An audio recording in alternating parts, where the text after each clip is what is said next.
Hello everyone, welcome back to Hinamizawa. When last we left our heroes, he couldn't stop moaning.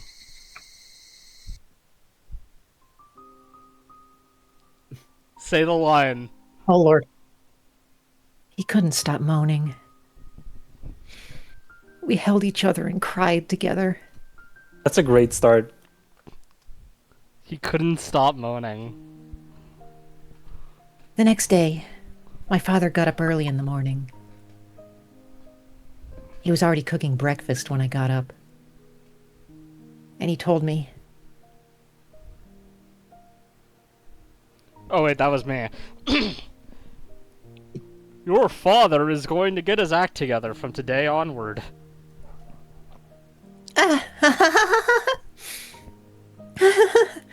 Dad, you should have used salad oil before you cooked them sunny side up. It's been a long time since I cooked. He pried off the burning eggs on the pan with a spatula, and he added salad oil to it. It was too late. Doing that just made it an even bigger mess. But I didn't say anything, because I wanted to eat his eggs. I had to eat all the eggs. I waited at the I table knew quietly. you were gonna say that. I knew you were gonna fucking say something about eating all the eggs.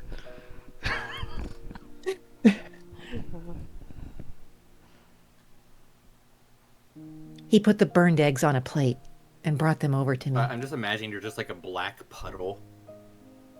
Yeah, like an oily, like charcoal, but like oily. It looked like he tried to salvage them by adding cheese, but it didn't really work. I made dark eggs, a twisted representation of myself. Shadow the eggs. Still, it smelled good and crispy. It actually stimulated my appetite. Thick cut toast popped out of the toaster. I made coffee with extra milk and sugar because my father liked it sweet. He put everything on the table. It looked terrible, like the cooking class of an elementary school. But to me, it was precious because my father tried hard to make it, wearing the apron. Great!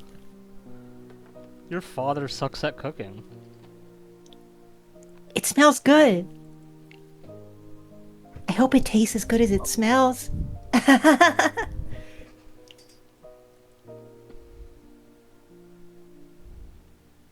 It might be better that you do the cooking. I feel bad making you eat this. I'll take care of the cooking when you take care of getting a job. Ooh. Ellipses. Owned. Destroyed. It had been a taboo to talk about work in our house. He hadn't worked since the divorce. It wasn't only because of the divorce, though. He just didn't have to work because of the settlement my mother gave him, because the settlement my mother gave him was so huge. Plus, I let him be lazy because I felt guilty about the divorce. But my father cleared his wrongdoing by showing repentance to me. And I also atoned for my sin of not doing anything about my mother by doing what I did the previous night. Now, we are free of sin. I'm going to try and find a job. I'm thinking about going to the employment service agency today. Yeah, that's a great idea. It's not the money he wanted. He just needed a normal lifestyle. I'm old and not very strong. I'm a bit worried if I can find a job at all. What kind of job are you looking for? I'd prefer a desk job, but I don't think a lot of companies would offer one to an old man like me. I can ask my friend. Michan is the daughter of a big landowner in Hinamizawa, so she might be able to find you something. No, it's okay. I'll do it myself. I have to man up, you know?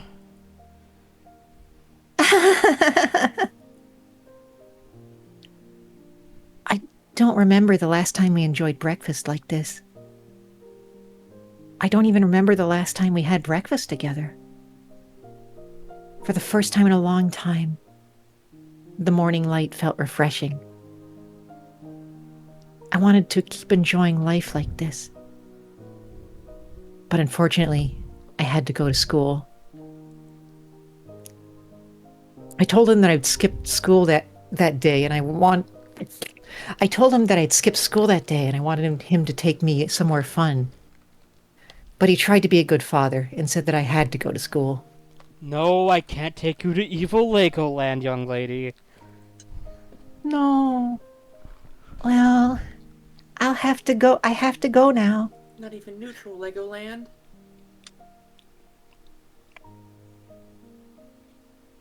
Okay, have a good day at school. He followed me to the front door. I was a bit embarrassed for some reason. He talked to me while I was tying my shoes. He followed me here not because he wanted to see me off, but because he wanted to tell me something. I've been sad ever since your mother divorced me, but I realized that I shouldn't be sad, because I have you, Reina. I didn't have to feel sad at all. Dad, that's what being a family is about. Yes, you're right. Again, I'm not a good father because I had to learn something that simple and important from my own daughter.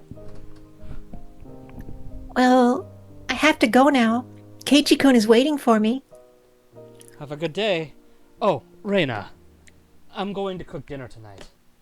I'll do the grocery shopping on the way back from the employment service agency.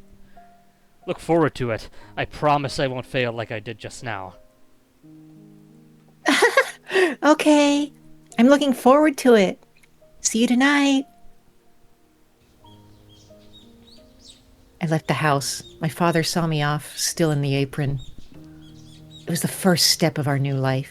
Man, I'm sure glad all the plot threads are nice and resolved and we can just have a happy slice of life chapter. That has like about finally 10 more regained it. achievements.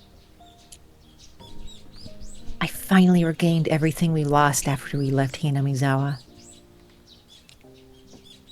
My mother wasn't around, but I didn't feel sad because I had my father. The cries of the cicadas sounded as if they were celebrating my new life. The sunshine was bright, and the wind was sending up a nice breeze. The only thing that wasn't nice was the ticking clock. I was late because I spent too much time talking with my father. Keiichi-kun might already be gone. I don't think he'd be waiting for me that long. But he was there anyway. Hey, good morning. Ohayo gozaimasu. That's okay. Good morning. Sorry I'm late. It's okay. I usually make you wait. So, it's okay that I wait once in a while. We're really going to be late. We should walk fast, I think.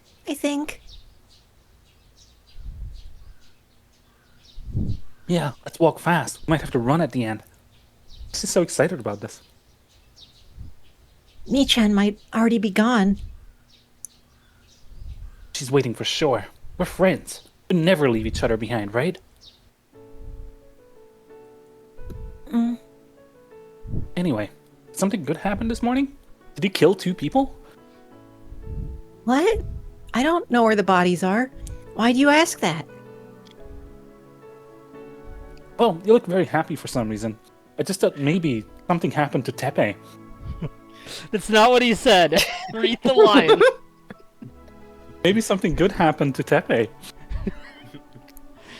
Tepe's in a farm. Oh, It's okay, we can do this. is that where Pokemon go? After they die? Sorry, after they graduate? Just thought maybe something good happened to you. There we go, thank you. good mood I was in must have been too obvious for Keiichi-kun to ignore. I had not only my family, but my friends too. I felt something warm spreading in my heart. Well, I'll tell you what happened this morning. My father made me breakfast, but...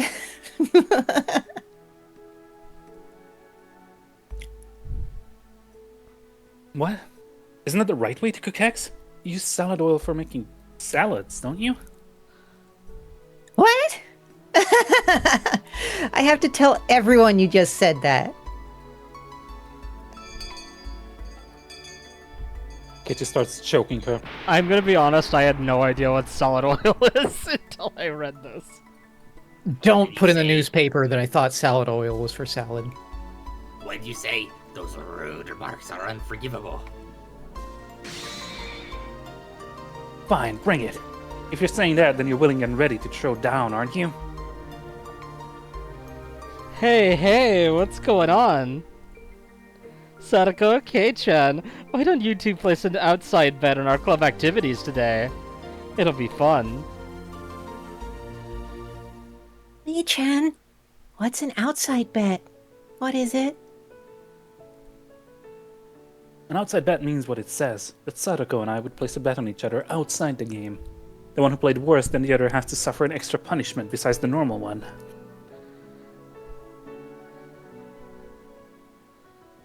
That means I get to see one of you suffer, no matter who loses today. So, what do you say, Sadako? That sounds like a wonderful idea to me.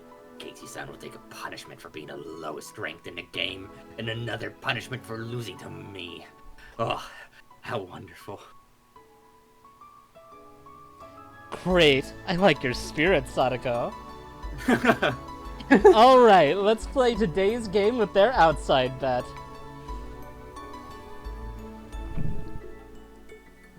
More fun to think about punishments than to think about the game itself. Masochist coded. It sure is. I can't wait to see how miserable Sadako is going to look after she takes her punishment. Keep dreaming, Keiichi-san. Ouch! Take that. Stop it. Gion, stop. Yeah. Stop fighting, you Leon? two! The game hasn't even started yet. You can beat the shit out of each other when it starts. Chie-sensei opened the door and came in. Take your seats, everyone. Let's start homeroom, and then you can all go home. Everybody headed to their seats. Mi-chan, What? I'm sorry to ruin the mood, but I have to go home after school. I have things to do again today. Oh. Okay. Well, I'm sorry that you have to go. Are you busy with housework or something? Yep, Well, this old man has no right to stop you when it comes to housework. I don't do housework myself. Our housekeepers do. you should help them sometimes. It'll be good training for married life. Don't worry about that. I already have the kind of skill, you know, to be a good wife. What did she mean by this? What the fuck do you mean, Mion? What did she mean by this? Mi-chan looks like the kind of girl who tries to stay away from chores as much as possible. But she can actually do everything. That's just who she is. She went through hard times to learn those things, but she acts like she learned them without any struggle. That's also who she is. I like that about her. What? Are you going home, Rena? Then you won't see Keiichi-san go to the teacher's office wearing an embarrassing uniform. What a shame. What a rotten way to die.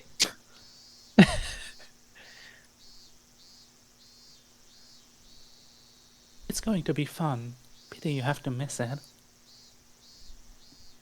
Yeah, I'm sorry. I went home right after school for housework yesterday, too. Something happen?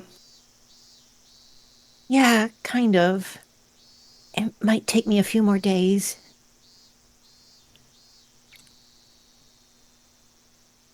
Well, then I guess you can't join us for a while. Maybe. I'll try to finish as soon as I can. Can we help out with the thing you have to do? If it's something like carrying out old furniture or body parts, let me know. I can help with that. Do you need help disposing of Tepe's body? Are you redecorating your house? This old man can bring lots of help for that. Oh, I have an idea. We can make a game out of helping her out with her housework. At this rate, the person who doesn't end up helping her will be the winner. Thank you, guys. I really do appreciate it. Well, it seems like there's nothing we can do.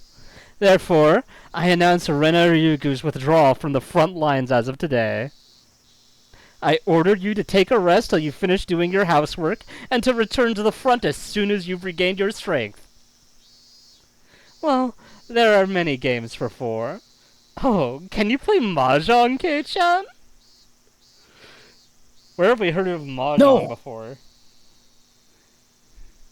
Yeah, my dad sometimes forces me to play Mahjong against my will because I fucking hate this game. Fate worse than death. My god. With him and his friends from work.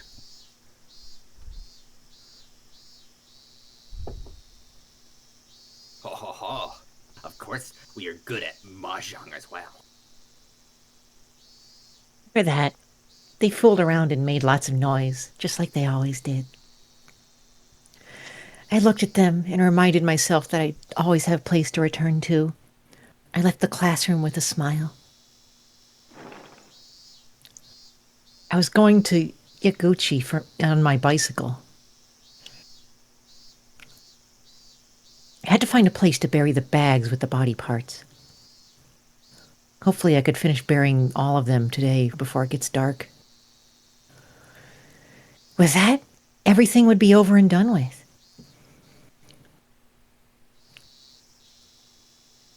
I don't like that the back of the tiles are made of bamboo. You guys haven't marked them, have you? I wouldn't be too sure. Casey-san, you sound traumatized by the experience you had with our card game. Well, I think there are some scratches on them. They're cheap ones, you know. But it's more fun when there's an element of doubt, don't you think?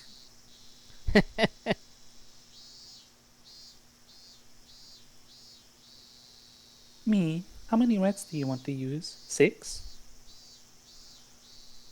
Rika-chan sounded professional, and it scared me. Oh good, we get to see the Mahjong! Let's go! No, Oh well. I'm not gonna play this. I should start by back to checking the baseball. tiles. Hard cut to baseball. Yeah, stop baseball now. Playing Mahjong with my family is different from playing it as a club activity. I have to be cautious. Oh. Sorry, I wasn't cautious. I have to be cautious. It's possible that one tile is missing, or that there's one extra of a particular tile in here. We don't do things like that. Still, that's interesting. I didn't think about that. Let's see.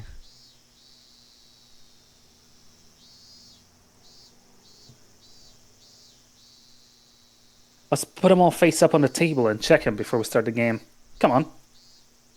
Everybody flip the tiles face up. Is there gonna be an extra tile? Let's see. Huh? One dragon is missing. One Lopin and one Loso are missing too. I don't know what that means. I actually don't know what that suit is. I've never heard it called that.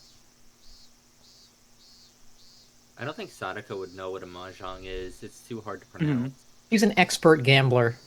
She knows. Yeah. Yeah, I have no idea what she's talking about. Honestly. She's like 9 years old. Oh, one low one is missing also. The other parts are just numbers, I believe. Oh. No, wait. And That pins must be and- the number. Okay, so pin is pin the wheels. So should be bamboo. And then Wan I assume is Mon, I guess. I don't know what tile Hang on. that is though. There's so many missing tiles. Oh, I remember. Hold on 1 second. Mian hit the palm of her hand with her fist. Like this. Moved her chair aside, and stuck her finger into a gap in the floorboards. Huh? Go ahead, post. Reenact the rest of that too. I don't have I don't have floorboards. I don't know what to tell you guys. Open them up. Open. Hold on, let me No. tear up my carpet Motherfucker. real quick. Let me just carve like a big Into square. the gap. Into the Got gap. go. Gap time for you. Finger to floorboards. Alright, I destroyed my carpet, now what? Anyway, You also she have to stuck move her your chair. finger Video into a proof. gap in the floorboards. She then pulled a tile out of there. There you go. This is the dragon. I don't remember where I put the other three. Wait, Neon. Why are there so many tiles hidden in the classroom? Have you been eating them? Well, you know.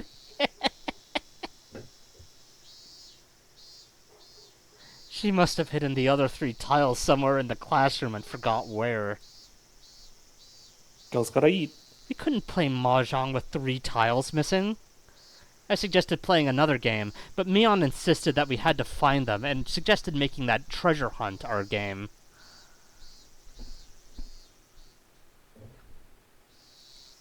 As long as I can make Keiichi-san suffer a punishment. I care little as to what kind of game we play, but to be honest with you, I'd prefer to play something more interesting than that. Have you guys heard of this game called Kane and Lynch 2 Dog Days? I agree. Whoa. At Dog Days. With 4-player multiplayer. Oh. Plus, you're not sure they are here in the classroom now, right, Neon? No, they're here. Or maybe this old man might have put them in his pockets and left them by the washing machine. I don't remember. I recommend checking the total number of tiles after we play Mahjong with Neon next time. Everybody except Mion nodded in agreement. I find it interesting that the music's kind of, or, well, quote-unquote music. Like, the sound is usually not very tense during scenes like this. What? You don't want to play our classroom tile hunting game? In other words, that is to say, what I really mean here is cleaning up the mess Neon made so she could cheat. Do it yourself. Don't use her club activities for personal reasons. Fine, fine. So, what do you want to do? We can't play Mahjong now. Damn it! No! We're saved. Owned. Thank fuck. Finally. What are we playing Hey, she then? did something right. Oh my god. What are we Yeah, playing he's then? wisening up in this You've made the single best move this entire novel. Does anybody have any ideas?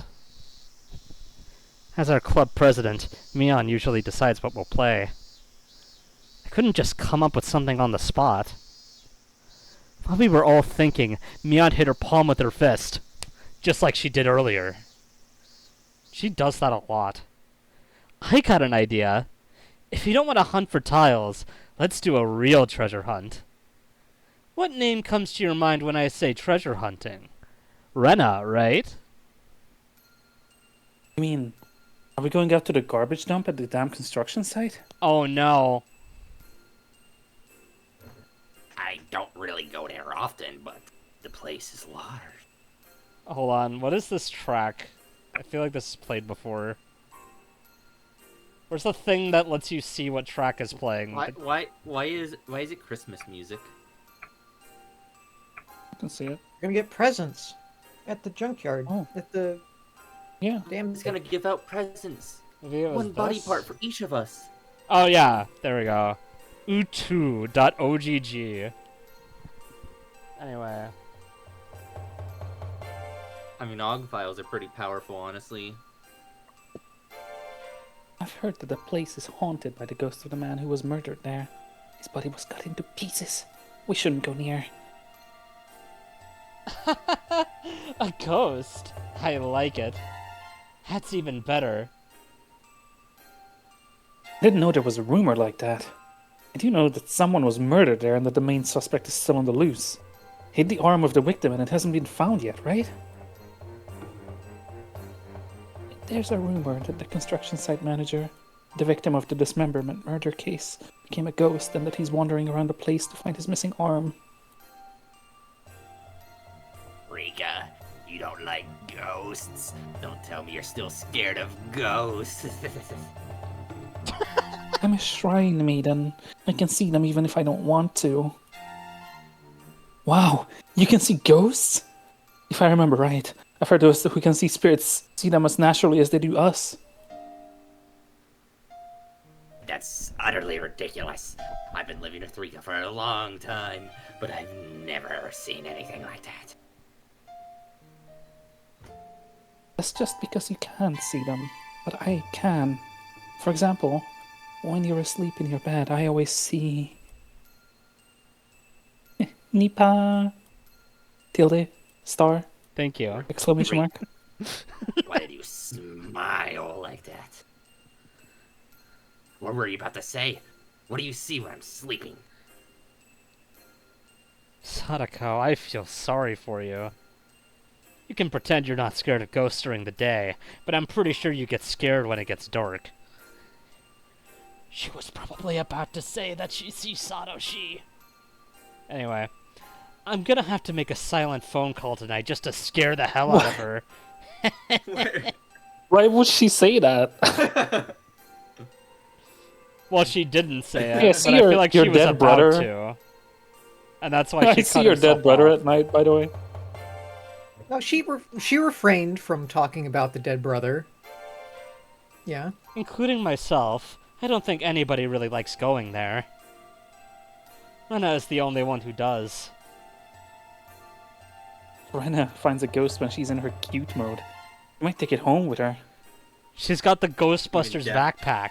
Wow. Even death can't save you from Rena. That's so true. So true. She say, I'm taking you home with me. That's how she'd say it.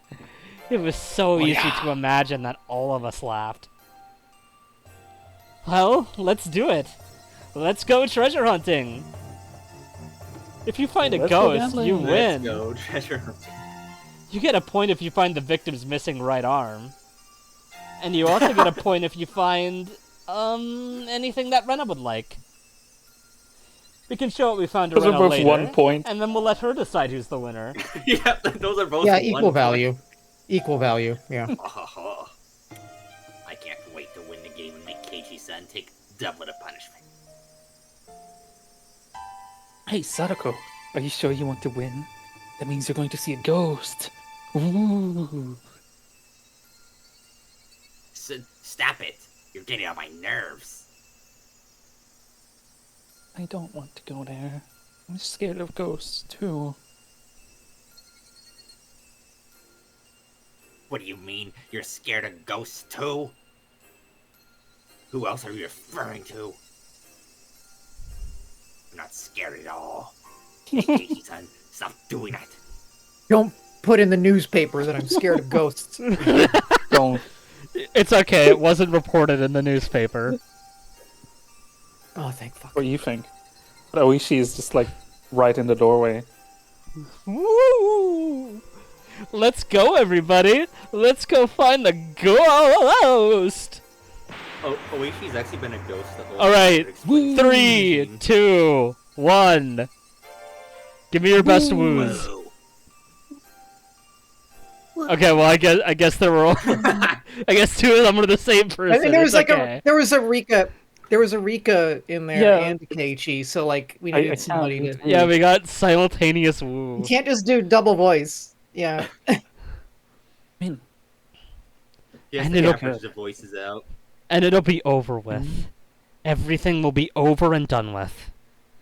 Yes, it will be over when the Higurashi cry. Keiichi would not title drop. I got a screenshot this, right? Rena? It's not pink though. But they did this morning. I thought it was over this morning. It's sussy imposter Keiichi. Oh boy, so they're going to I the mean, no, dump, this morning huh? he's just brought back the happiness. Was It's wasn't Rena storing the bodies in the dump? No. So no. was that scene Of from the course not. start actually mid-chapter? No, of course not. No. Oh, No. wait, yeah, I guess Rika's still alive, so it has to be. So, that's it. Rena finished making her confession. There was no applause or curtain call. It was a quiet and lonely stage that Rena performed on alone. I think I've forgotten to blink since her confession started. Everybody else seemed to be feeling the same way. Rena looked at us, like she was a teacher waiting for questions from her students. We noticed that she was imitating what Chie-sensei does at the end of class, and we all smiled bitterly.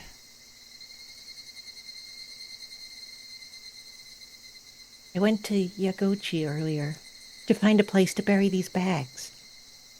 It was hard to pick a place because I wanted to make sure that nobody would ever find them. I even thought about burying them in my backyard, because it might be safest. But after I thought about it, I knew that wouldn't work. My father might start planting vegetables one day, and he might find them. It's better that I bury them somewhere in the mountains. Plus, I don't ever want to let her near my father, even though she's dead. I mean, the soil would be nutrient rich that way. True! Use your enemies to fertilize your crops. So true. I felt like I did something very bad. Rena's plan was going smoothly. If I'd only hunted for the mahjong tiles instead of insisting on doing something else, this wouldn't have happened. You're right. It's your fault. When I looked at the others, they all seemed to be regretting their actions too. If Mian hadn't come up with the idea to play at the garbage dump, if Sadako hadn't found the broken refrigerator, if Rika-chan had convinced us not to go, Rena could have had a few more days. She could have gotten rid of these trash bags. They never would have been found. Why was the onus on Rika? It was just all her fault. Like Rika-chan, if she was just more convincing as like the 5-year-old that she is. the like fucking Well, I also low presence like 9-year-old should have been more assertive. Well, I also like think part of it is like this is framed like a visual novel with choices, even though it doesn't really have choices. So basically, they're saying these are the choices the characters made to get to this point. I also think that they're just trying to like spread the blame among Okay, no, everyone. so just imagine for As a well. second if Keiichi's totally blameless though. It's all If, like- fine for him. No, he said it was his fault earlier. when as well. Mion suggested the treasure hunt. Imagine if there was just like 2 options, and one of them's like, "Yeah, let's do the treasure hunt," and the other one's "Fuck that." We chose "fuck that." That's what I'm trying to say. we chose fuck that like 5 times, and then we Yes. ended up here. Basically. 6-year-old didn't exactly cause body's discovery, but didn't step up to prevent it either. Yeah. Then what would have happened next? Nothing. Everything would have remained the same. We could have kept having happy and peaceful days. Rena had been through a hard time, but she's been forcing her face into a smile for us. The fake smile was supposed to become a real smile one day. None of us were supposed to notice that Rena was going through a hard time. After a while, Rena was supposed to be able to forget the bitter memory of killing these two, and she was supposed to live as if nothing had happened. But now, all of her effort, all her courage, had been ruined.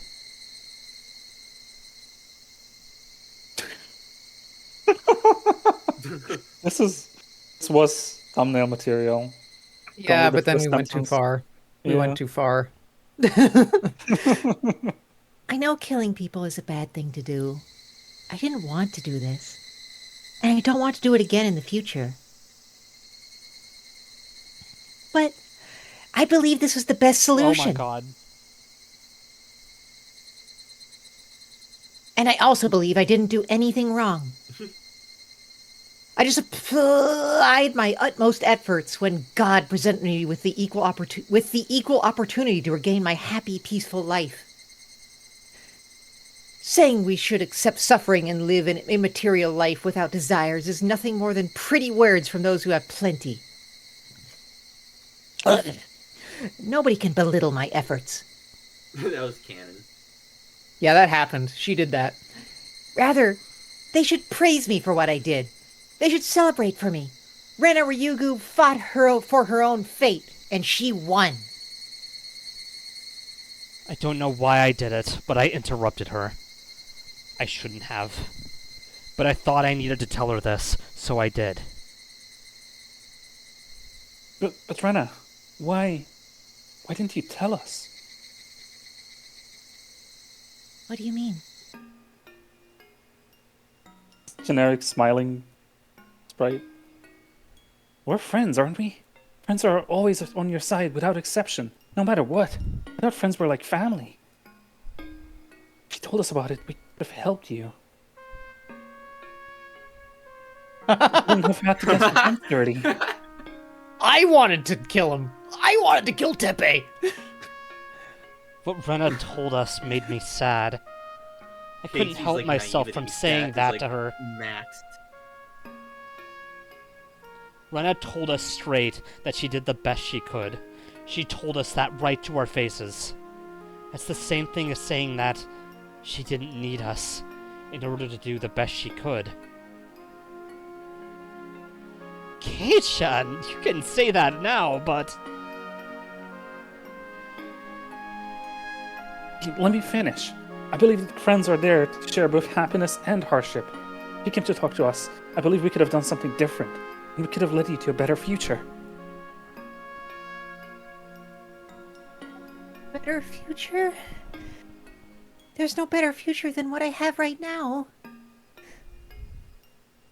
This is the best possible future. That's a lie. My shout seemed to scare her a little. I knew that Rena didn't believe that this was the best possible future.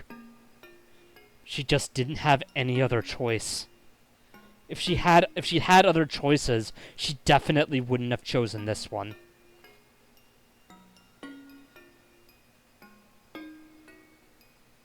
No, you don't believe that, because you're crying. What? Who's crying? Me? I'm not crying. I'm not owned. Yes, you are. You've been crying the whole time. Haven't you noticed it? In fact, I didn't see any tears in her eyes or on her face at all. But that didn't mean she wasn't crying. Rena was crying. She was crying because she was driven into a corner after all the hard work she did to become happy. Her tears looked so sad. Anyone who couldn't see those tears wasn't really thinking about her. I'm not crying. I won't cry. I did the right thing. I made the right choice. There's no reason for me to cry. That's ridiculous. I have no idea what you're talking about, Keiichi. I know it. You're crying right now. Rena stopped laughing all of a sudden, and she spoke with a cold expression on her face. Okay. Let's say I did what you just told me. I told you all about my father and that woman. Then what? Well, Then what? Rena had never talked to me like this before. In this Kalpa, at least. It was as if she was mocking my ignorance, and that made me shut my mouth. You don't know what happened last year. last year? Yeah, last year. It happened in June of 1982. There was someone who had no choice but to kill a person to free himself from his misfortune. Sadako gasped. I can't do that. That's hard. Keiichi-kun, I don't think you know much about him. About Satoshi Hojo-kun. I know that he's Sadako's older brother. He's been missing, but people say he transferred. There's a rumor that he killed his aunt for Sadako's sake. Therefore, it's been taboo to talk about Satoshi in my class. Actually, in all of Hinamizawa. Satoshi-kun was under the same conditions as I was. He just wanted to have happy and peaceful days. He just wanted to live peacefully and quietly with his sister. You've heard about what kind of person Sadako-chan's aunt was, haven't you? If what I've heard is true, this is what happened. After Sadako lost her parents, her uncle and aunt got custody of her and her brother, but they were miserable people. Her aunt was especially cruel to Sadako. Satoshi was the kind of guy who wouldn't even hurt a fly. But his aunt was probably the only one he didn't have a problem killing. That's how terrible a person she was.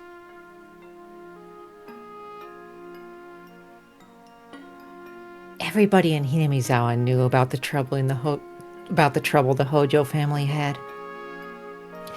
Everybody knew that their aunt was a hysterical and crazy person, and that she bullied Satoshi-kun and Sadako-chan.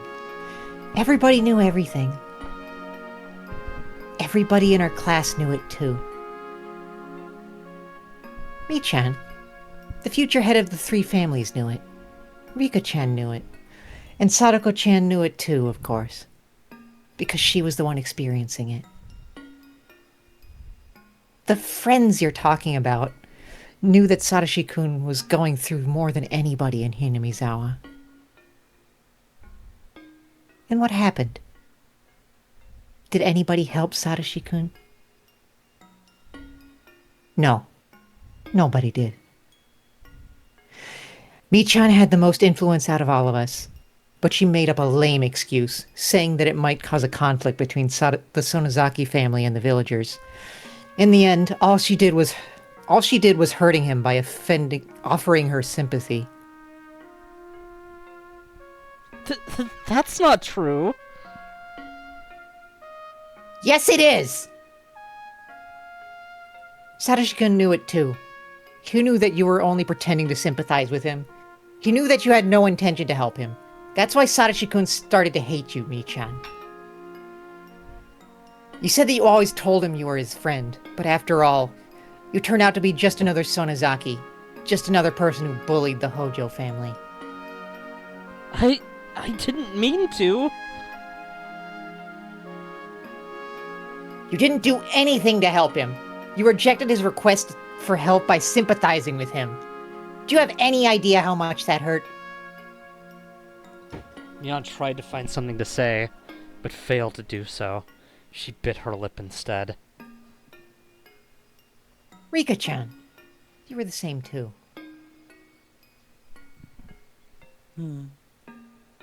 Yes, 6-year-old. Now Rena was pointing fingers at Rika-chan, the 6-year-old. How old is she, anyways? I'd assume, like... Well, she was, what? She looked like she was, like, 5 in... Like, So I wager probably a bit older than 6, maybe, like, 8? so like So like 8, and then Sadako-chan is probably like 9. Yeah. Like, they're both somewhere really around there. young, coded. I mean, they're Anyway. just young, also. Young. I know they are, but like we were using Young context coded. clues to figure out. That's No, the but most- like really young, not like, you know, like young in the context of like we're all school. just like really rubbing off on you, aren't we? Fuck you. Okay, let's continue on. Unlike Mion, Rika-chan looked emotionless and empty, just like Rena did. Rika-chan, you don't have the kind of power in Hinamizawa that Mi-chan does. But your word carries a lot of weight with the old people who come to your shrine, don't they? There was something you could have done for him, but you didn't. Rika-chan, you did exactly the same thing as Mi-chan did. You just pretended to be his friend. All you did was sympathize with him and Sadako-chan. You didn't try to help him out of the trouble that they were in. Can you imagine how cruel and merciless your sympathy was to them? Satoshi-kun wanted help. He wanted somebody to help him. He was at a dead end and couldn't get out of there by himself. He was sinking all the way down to his neck in a swamp, reaching for help and waiting for someone to grab his hand. You're right. Rika-chan's voice sounded mature. It was very different from how she usually sounded. I didn't know how to save them. All I could do was to offer them some consolation. I'm not going to deny it, nor am I going to make excuses for my sin of not trying hard enough to find a way to save them. I didn't know you knew. Rena gave her twisted smile. That ugliness caused me to look away. And Sadako-chan, I don't know if you'll believe me when I say this, but you're weighed down with sin too. I didn't understand why she Sin was blaming too? Sadako. I tried to take her side, but I gasped in surprise when I looked at her. She looked like she was accepting the sin that Rena had mentioned. Sadako must have wanted to confess her sin before Rena pointed it out to her. And so, Sadako opened her mouth first. I don't know if you'll believe me when I tell you this either, but I realized it on my own. I know what my sin is.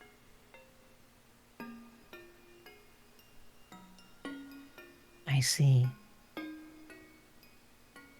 I realized it on the night Nini disappeared. I wished I'd realized it while he was still here. I understand how you feel. That sense that it was too late for regrets, right? I feel the same way. It happened to me before. That's why I fought this time. Sadako-chan, I'm sure you can atone for your guilt in the future, because you realized what you did. But that won't bring Nini back. He's not coming back. Sadako looked down sadly. Usually, Sadako would say the opposite.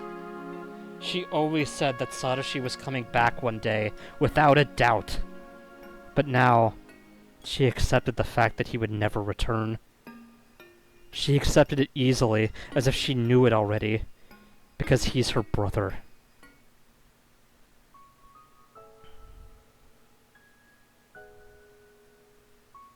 Do you understand now? She asked me all of a sudden. That's how they were in 1982. Satoshi-kun talked to everybody he thought could help him. He told them that he needed help. He told them what he was going through. He consulted with them.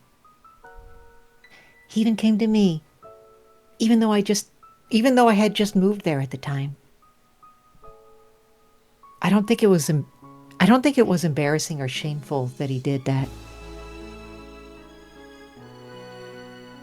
People get desperate when they're unhappy.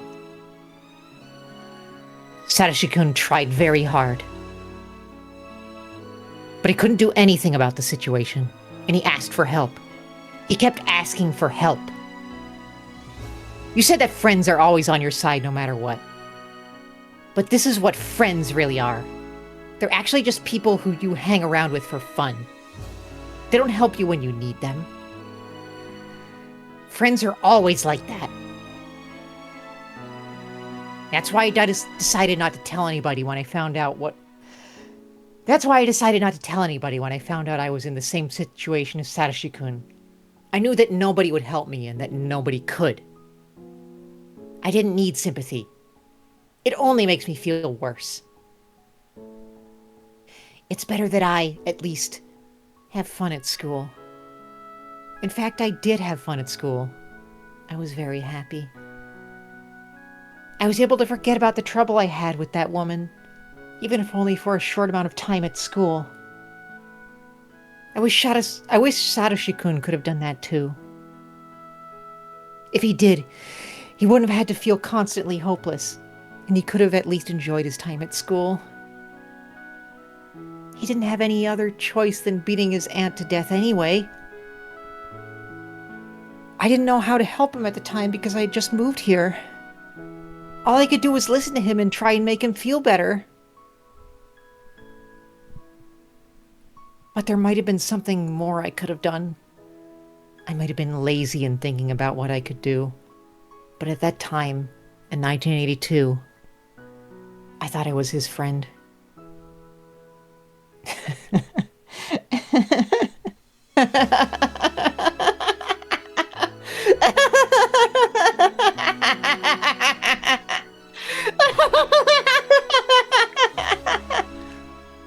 Thank you. Oh. You're welcome. Wait, this is a Ryukishi CG, yo!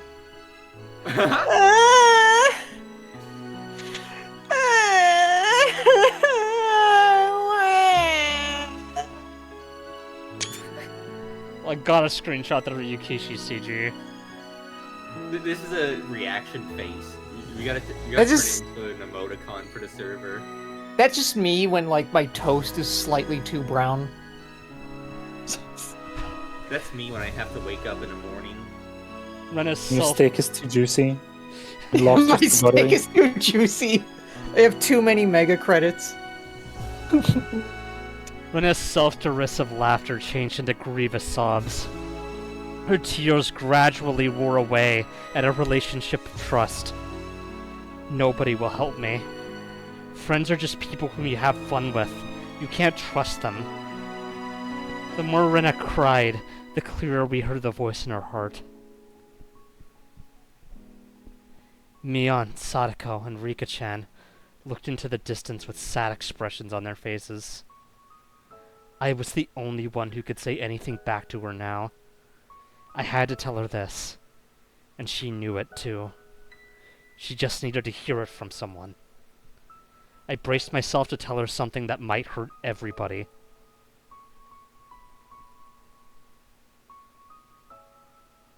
I understand, Rena. I understand what happened in 1982.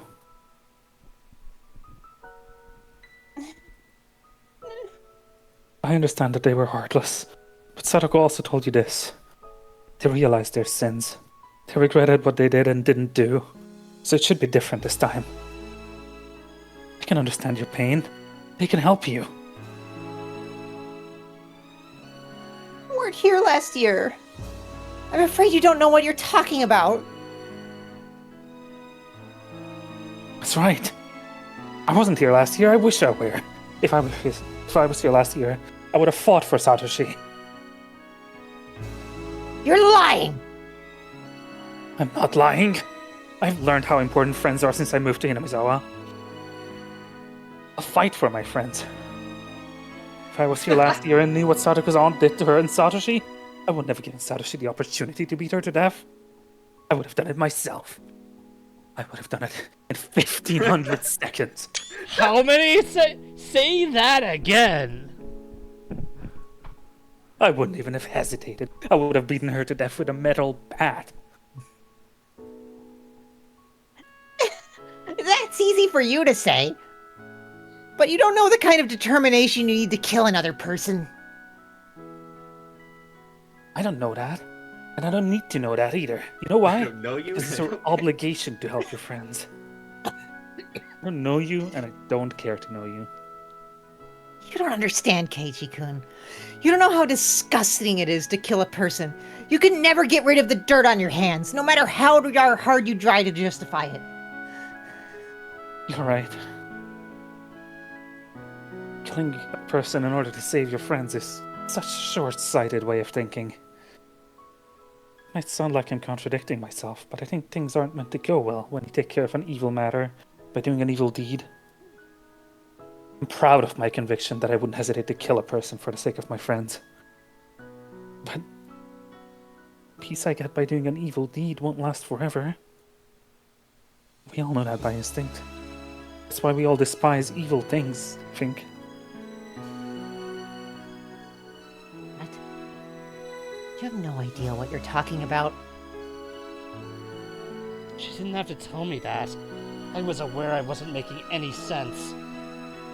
But, for some reason, I could easily imagine a world like that. A world in which I saved my precious friends by committing an evil act.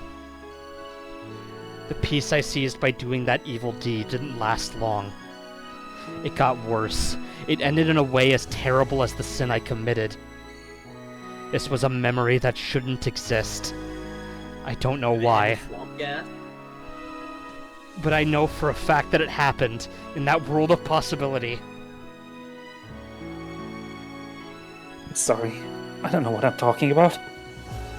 For some weird reason, I couldn't prevent myself from smiling in embarrassment, even in a situation like this. You know it too, don't you, Rena? You know that you didn't want to get your hands dirty. You're crying because you wanted us to help you, but didn't want to be a murderer. You're lying when you claim that this was the best choice you could have made. That's why you've been crying. Not true. That's not true. That's not true. That's not true. That's not true. You know better than anybody if it's true or not. You've been regretting this from the beginning. Even if you were able to hide the corpses without getting caught, you could never have washed the blood all off your hands. How are you going to fool yourself into believing that you don't have to live the rest of your life bearing the burden of your sin? There's only one way to do that. You have to believe that this was the only choice. That means you have to live your life denying your friends and denying that your friends are worth asking for help. Are we worth nothing to you, Rena? Of course not. You always believed that friends exist to help each other. Your friends were immature last year. That's why they couldn't help Satoshi from his unfortunate fate. But people grow up. We don't make the same mistake twice. We don't want to regret the same thing twice. So, believe me. We're your friends. We're on your side.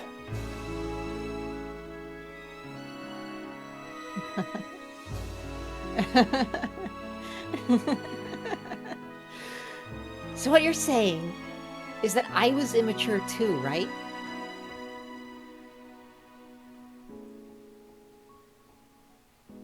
Yeah, I am. You were immature because you couldn't believe that your friends grew up. But I'm not going to blame you for that. I didn't notice until today that you've been going through such a hard time all alone. People can communicate their feelings only by talking to others. So there was nothing we could do because we didn't talk. In that sense, it's hard to say it, but we have to admit that this was meant to happen today in order to make your choice the best one. For real. Finally talked about our feelings. We know now that you've been distrusting your friends since last year, and that everybody regretted both what they did and didn't do.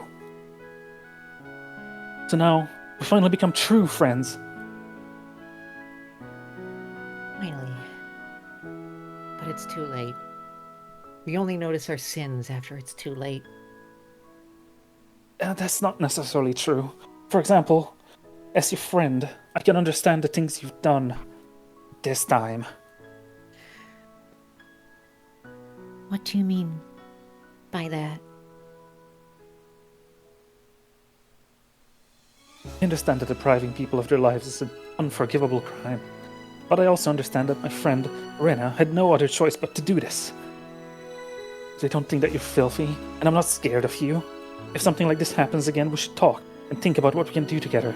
But this already happened, and I can understand that. When I say I understand, I mean I forgive you. I don't hate you for what you did.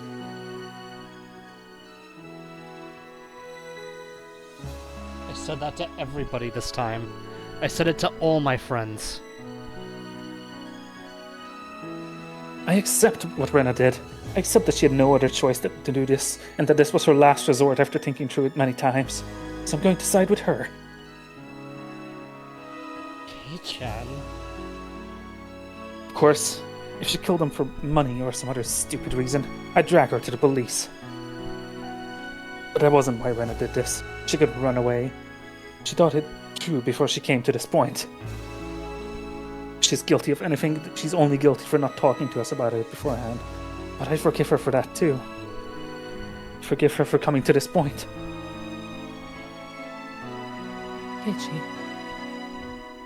So, I beg you all, please, forgive me for not noticing Rena's situation and for letting her go through it alone.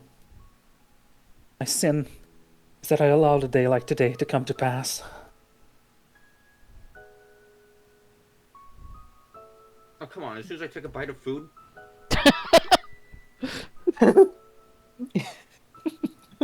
Want to take this one line?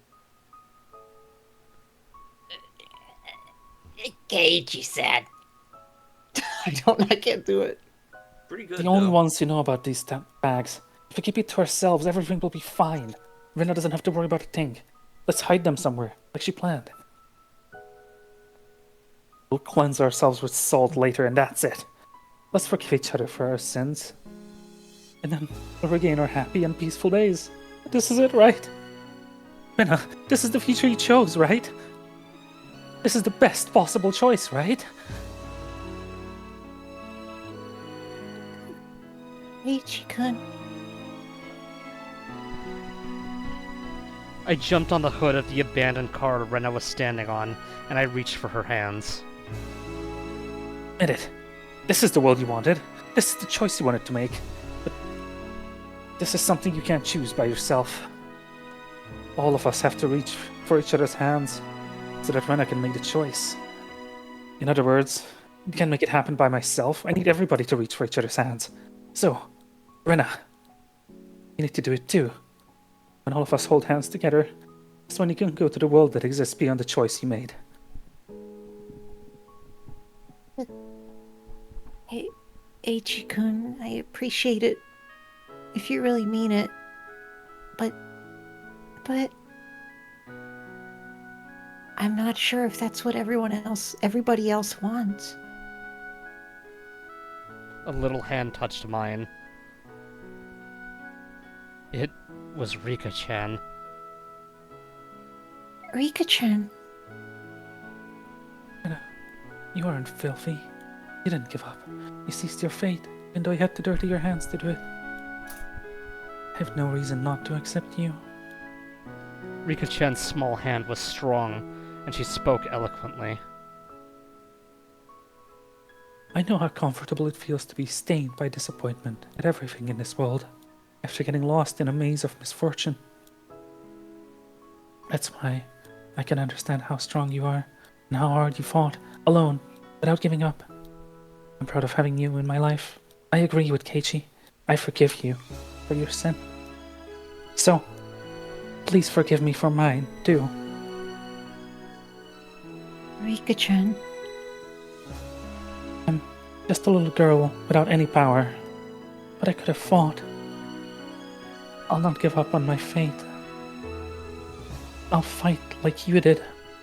So, I ask you to accept me as your friend.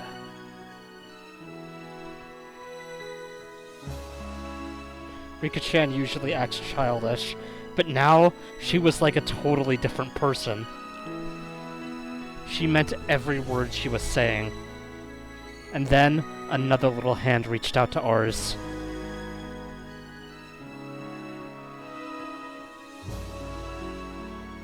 Sadako. Sadako put her hand over mine in Rika-chan's. She didn't say anything, thankfully for the voice actor, looking down for a while.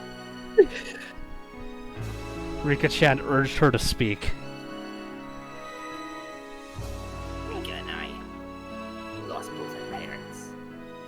We never cried about it, however. Because we had you, a family made of friends.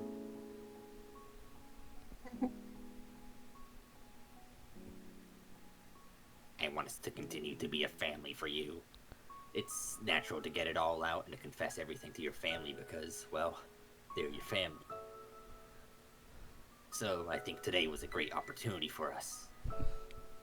I appreciate that we had the chance to forgive each other for our sins. Family made of friends. Sadako, I like that. I forgive you for your sin, Rena-san. Please, forgive me for mine, too. A big hand reached out for ours. It was Mion's. Neon He has gorilla huge hands. Gigantic yaoi hands. I always thought it was my job as the leader of this club to talk about the importance of friends. So, I guess I'm not that good a leader after all, huh? You are the boss of this gym, Mion. Mion.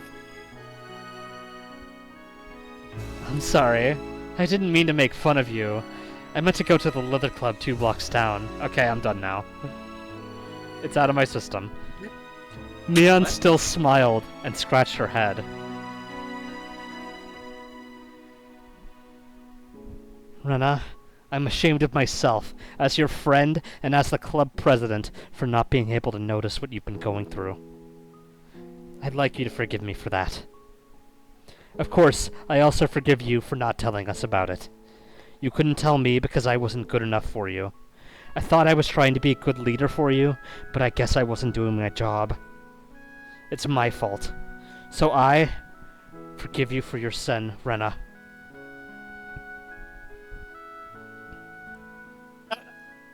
Rena, now you have all of our hands. I don't think this is supposed to happen. Rena, you're not in the frame. Can you get closer? And Rika, you're a little... Rika... We're all ready for you. It's your turn. Reach out for us. It's me, Sadako. I'm in frame, too. Come to us. This is the world you wanted. Have all of our hands right here for you to reach. So don't hesitate. I'm a murderer. I'll get you guys into trouble. Rena, we are... Oh no, sorry, they just moved to make room for Rena. I see. Rika-chan, you don't need to say anything. Yeah, shut up, Rika. Stupid fucking child, I hate you. I hate you so much. I don't even know your name. They did not say he did not say that part. No, that was real. That was canon. That was real. We're all reaching out for your hand, except Rika. What else do we need to say or prove? Rena, you don't need to say anything. All you need to do is reach out for us.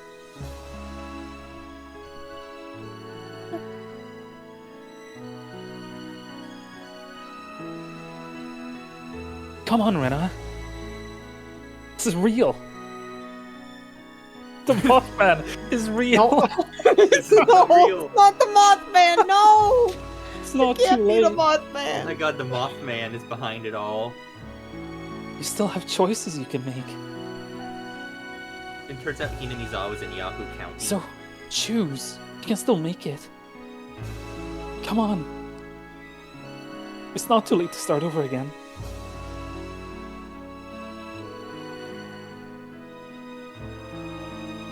Rena slowly reached out, and her hand touched ours. She didn't hold our hands. All she needed to do was touch our hands to show us her will. Rena chose to live and to share her life with her friends, rather than to refuse them for the rest of her life. I took a step closer to her and firmly grabbed her wrist. It was getting dark, and some stars had appeared in the sky. We all forgave each other for our sins the first time.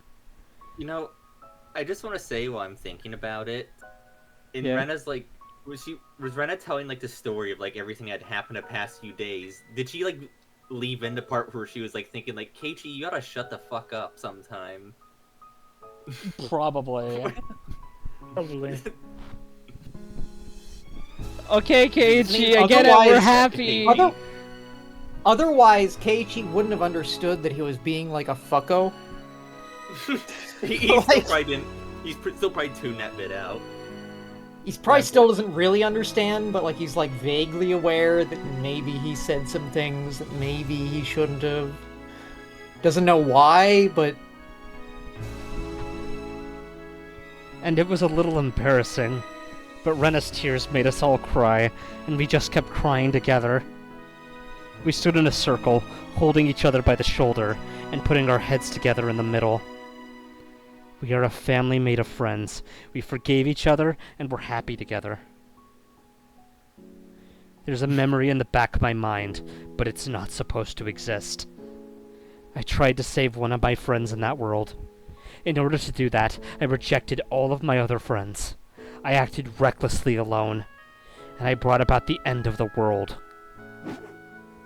The situation we had here is the same as the incident in that faraway world, in the sense that people have been deprived of their lives in order to save one friend of mine.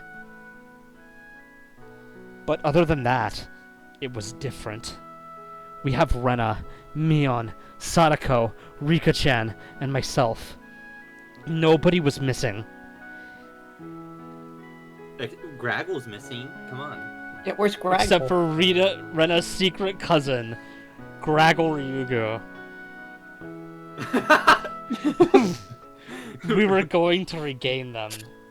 Ryugu really does compliment Graggle well. That's pretty good. We were going to regain those happy and peaceful days. The road going there might be a little rough, but we'll walk it together. We all will.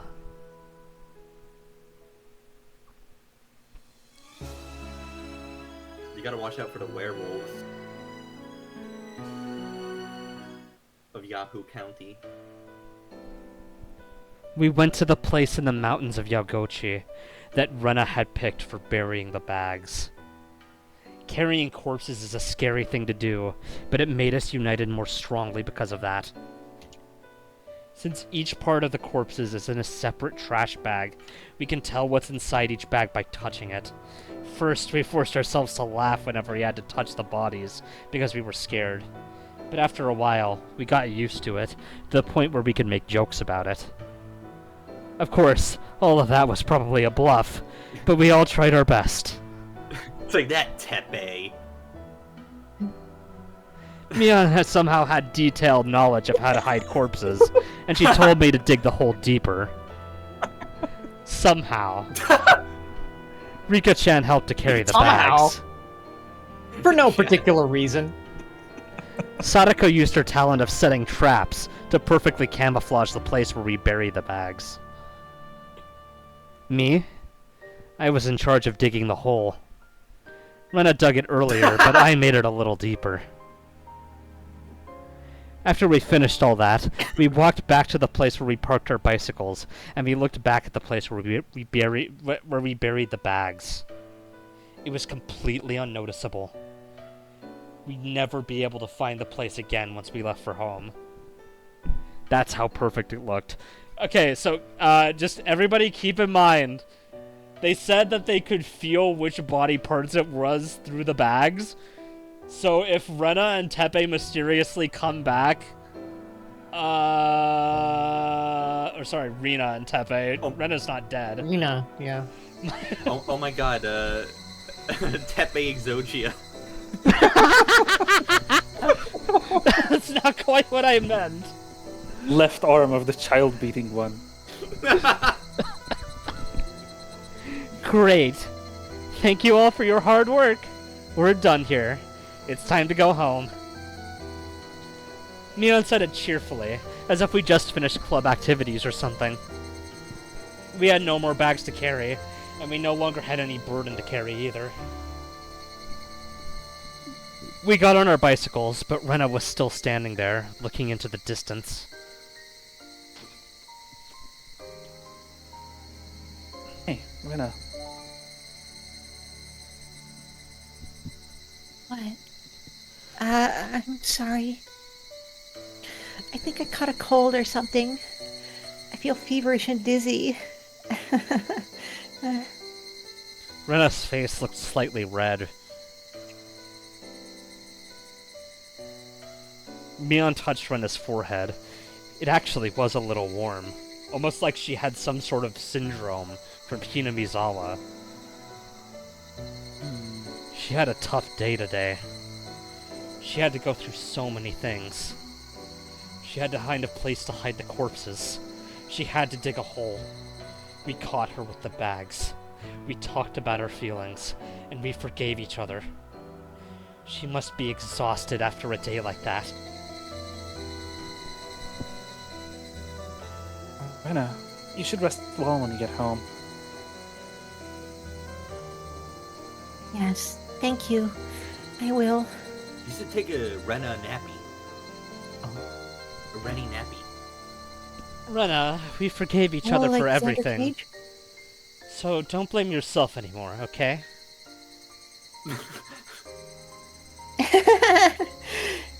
You were right about me. What do you mean? Couldn't fool myself. No matter how hard I tried to justify what I did, I was still scared. Look at me. I'm still shaky, even with all the help I got from you. If you hadn't found me with the corpses, I'd have taken care of this alone. I wouldn't have been able to bear the burden. I'm pretty sure I would have been crushed by the pressure. She said all of this with a bitter smile. It might take her a long time to heal from the pain, but it must be 100 times shorter than the time it would have taken if she had done this all alone.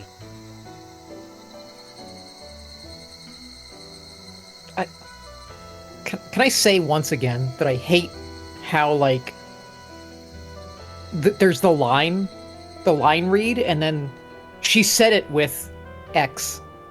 I hate that so much. Like, Yeah. anyway, At least continue. like I'm it, sorry. Come on. Rena's home Especially was the because, like- closest from here.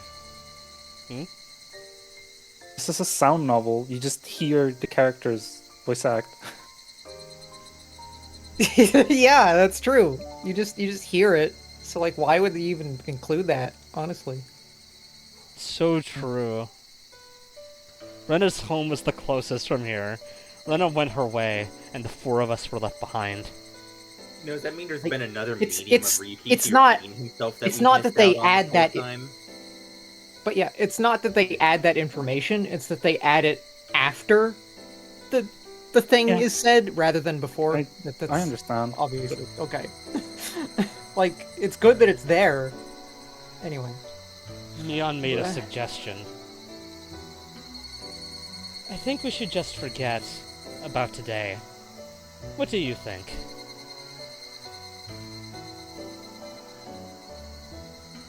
I agree. I think that would be best for Renaissance too. Rena's a strong girl. If we act like nothing happened, she'll act that way too. If you keep acting for long enough, it becomes real, right? Seagal will eventually become a He'll bad be- actor. We'll be able to forget by not talking about it. Our goal is to forget about it completely. I think we'll keep wondering whether or not the day of reckoning will come for the rest of our lives. You're probably correct. It's not going to be so easy to simply let it go.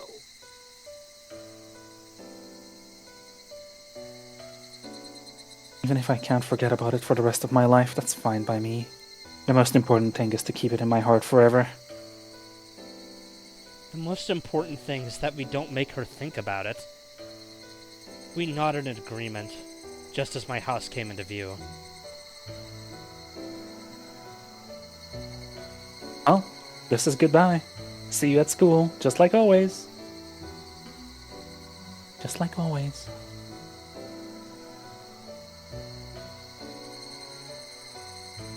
I will Sadako. set a perfect trap for you, just like always.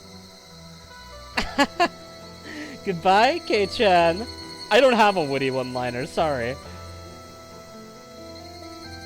Go ask my sister if you want one of those, Kei-chan.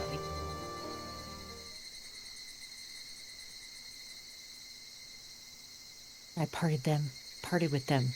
I still felt hot and dizzy. It felt really weird.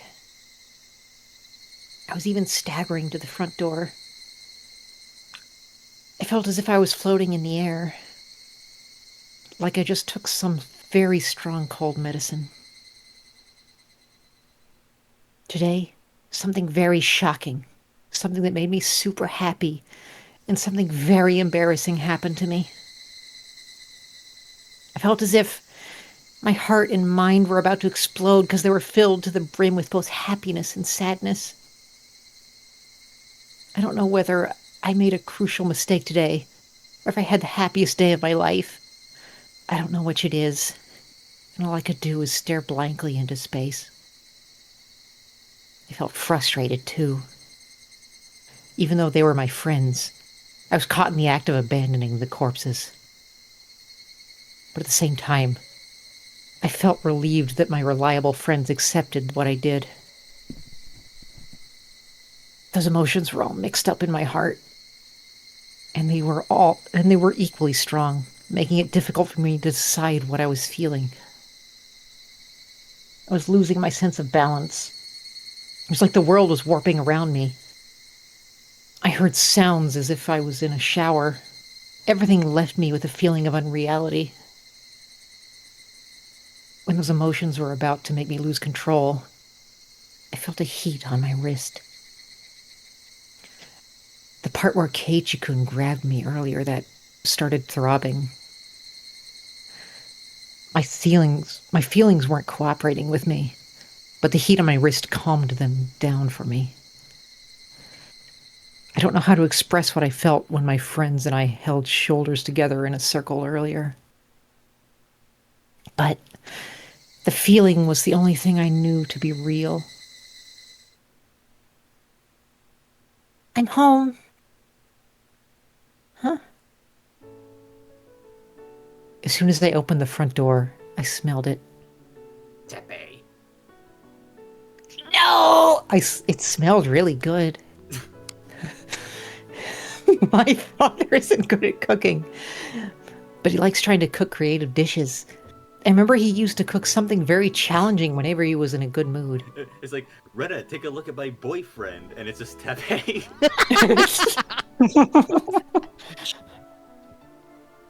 So, the smell was a sign that he felt that way. That's why I always liked this smell. The reason he's in a good mood is because he found a job. And not just any job. He found a job with a company created by his friends from his old workplace. They remembered my father and promised to hire him. Let's go, nepotism! He told me that some of his other colleagues from the old company were also working there. It must be very encouraging for him to work with people he knows, because he hasn't worked for a long time.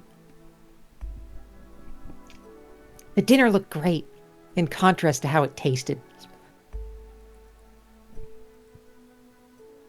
It was a dinner to celebrate his new life, to show his determination, to regain his bond with his daughter, and to make a clean start. I talked about a lot of things with my father that night. It had been a long time since the last time I talked with him like this. I don't remember when it was, but it reminded me of the days I was still happy. Which meant that I'd finally returned to that time. My father still believes that Tepe is coming back one day, so he's still very cautious about locking the doors and windows, and he gets scared every time someone rings the doorbell. I told him so many times that they'd never come back, but I couldn't convince him, because I couldn't tell him the reason why they won't. He'll eventually realize that he's free. I'm sure it won't take too long. My heart was full of many, many emotions that day. If emotion could actually burst a heart open, it might happen to me. Heart attack, instantly. My brain must have been overworked because so many things happened at once. Like a sheer heart attack? My head was still fuzzy, but I managed to crawl into bed. So true. I felt like the ground was moving. I totally lost my sense of reality. I remember that I once felt like this when I got the flu. I might get a high fever tomorrow. But I don't care. I don't care if I get sick tomorrow. I just wanted to enjoy the fact that I took a step towards the future of my decision. Keiichi-kun told me something like that today. The high fever and the dizziness made me feel frustrated for some reason. But whenever I felt frustrated, I felt the heat on my wrist too. I grabbed my wrist with my left hand tightly. It made the frustration go away and brought me relief. Even the dizziness I didn't like just before made me feel like I was in a down-filled futon. I assume they mean like Wow. down feathers. Yeah. I was falling asleep in that down-filled futon on my first night in a new world. It's very different than cotton-filled futons. This dizziness didn't go away for a few days, but I gradually got used to it. This new world looked like the world I used to live in before. But the sunshine was a little bit brighter, and Keiichi-kun's smile looked a little bit more gentle than before.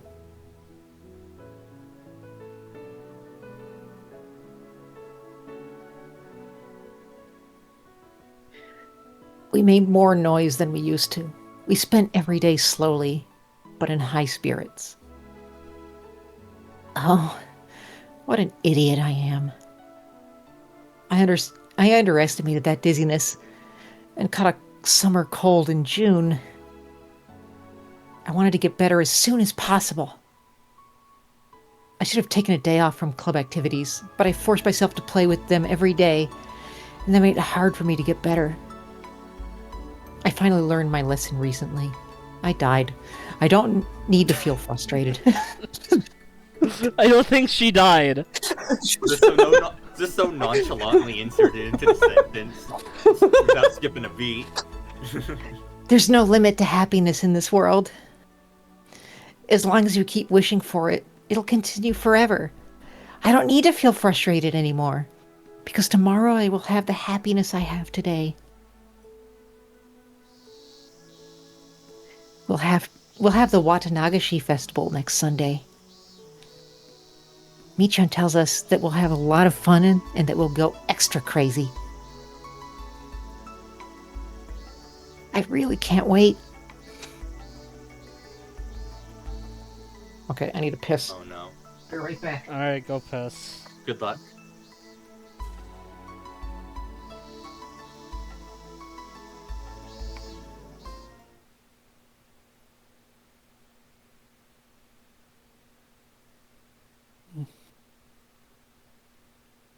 You're crying right now. Be forgiven was the achievement.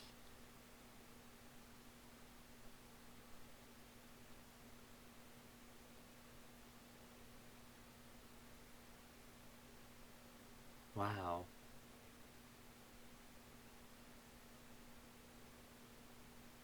Wowee.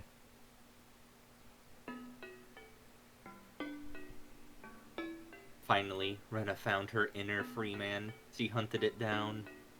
Oh, So true.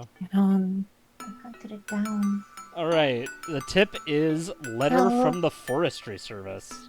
Who wants to be the letter from the Forestry Service? It's still June, yet the air is filled with the cries of cicadas. How's everyone in Hinamizawa doing?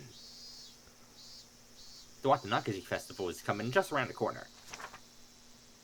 We staff members from the Forestry Service are going to perform a wood sculpting demonstration at the festival.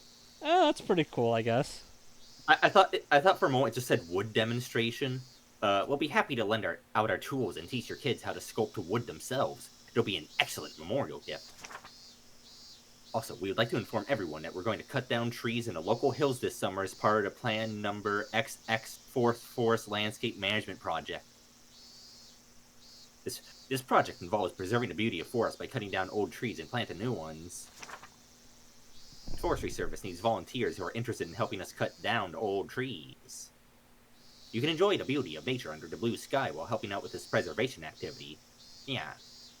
The project will begin during summer break, so you can bring your kids, too. This will be a good opportunity for your kids to learn about nature and have a valuable experience. The locations of the project are the forests in the Takatsudo and Yagochi areas. Uh-oh. That's not good. Well, hope they are buried sufficiently deep.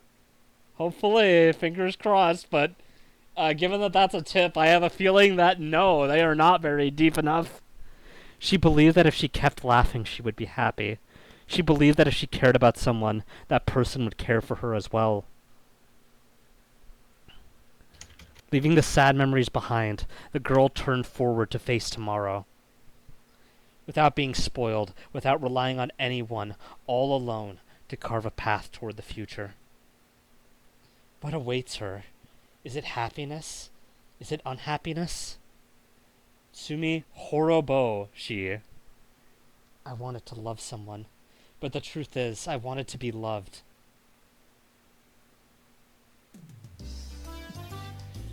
Oh yeah, I forgot that the Ryukishi photos have actual people in them. Wait, hold on. Let me try getting that one voice I did again. Welcome. Would you like a hot dog? What the fuck? What the fuck was that? What did you just say to me? Would you like a hot King dog? Grover and Yoda. Our shaved ice is the best you've ever tasted. You can have it with strawberry syrup, melon syrup, or Hawaiian blue syrup. I think that was supposed to be a different guy, but that's fine. Try our takoyaki roulette! The winner's packed with a ton of mustard! Ew. Wait, that's delicious. That's disgusting! There are a great many booths. There are a You know great... nothing about mustard. Yeah. It's just a fucking dough ball filled with mustard. How is that gonna be good? Yeah, and that's great. That is good. Tasty. Yeah. Okay, make it yourself and eat it then. I'm gonna have I to side have- with the cook that can't. I think that sounds bad. Thank you. Have, like, Anyway, Bread, there are... Welcome. raw onions, and mustard, and it tastes great. Just try it. There are a great many booths at this year's Watanagashi Festival, including one for It's like- disgusting mustard-loving It's like freaks. it's like if you combine mustard and onions, I'm gonna fucking love it. Those are like two of the best things. Yeah. I don't like mustard or onions. That's Okay. a skill issue. Okay, these onions are days. great. Mustard. I just can't do the texture. I really can't do the texture of onions. Anyway, anything can become a festival if there are vendors selling food and music for bond dances, I thought. It's still June, but it had been extremely hot the past few days, almost as if it's already summer. See, this if. is a foreign concept to me because June always feels like summer to me. When you have a June festival with bond dance music under this kind of weather, the only thing that's missing is to make it a perfect summer The only thing that's missing to make it a perfect summer festival is fireworks. What even? Bond dance? You live in Las Vegas, in the basement of a casino. Of course, it's gonna be hot in June, in the middle of the desert. That's not where I live, but okay. Alright, bear guy. Boxed on like- YouTube, by the way. I feel like you do somehow. Bearded guy. in the basement of a Las Vegas casino. Does any? I think we've like. We've passed this Passed them around around so with much. lunch. around all the time. I'll take it. Okay. Burn. This is Kumagai. Oishi-san, can you hear me? Over. I heard a voice coming. What?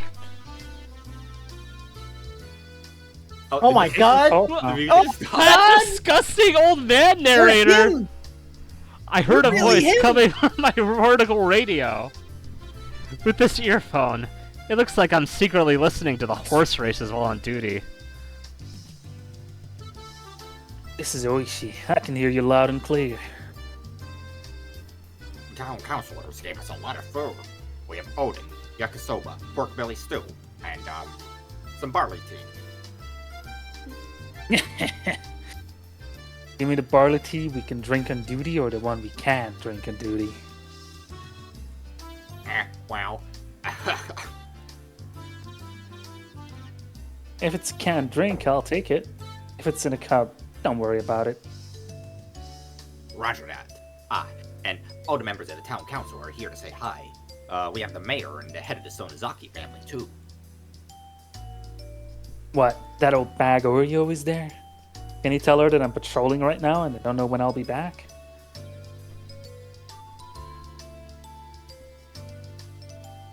Well, I don't think I can do that for you, sir.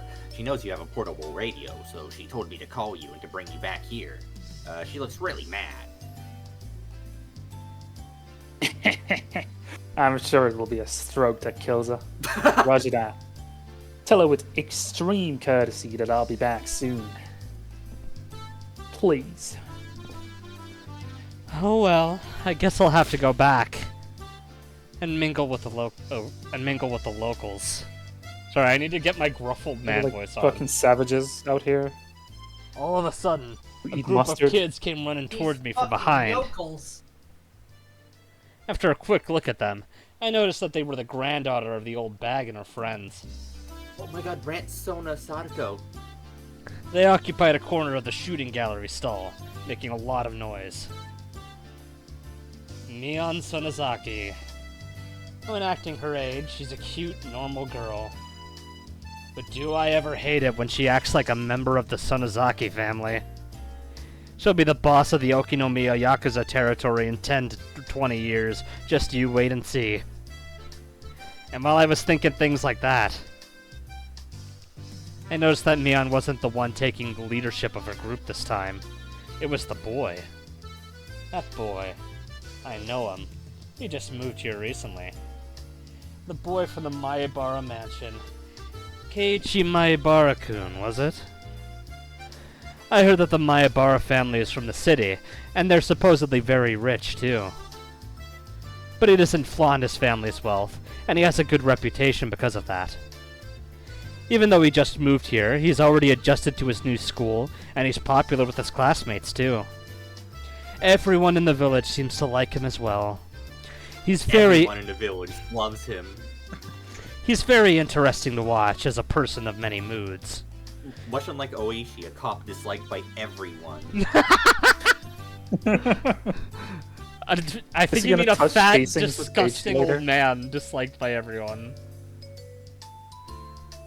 Anyway, boys of his age sure do have a lot of energy. To be young again and not a fat, disgusting middle-aged man. Hey, you're up next, Rena. You're lucky it's your turn. Rena, are you okay? Are you feeling sick?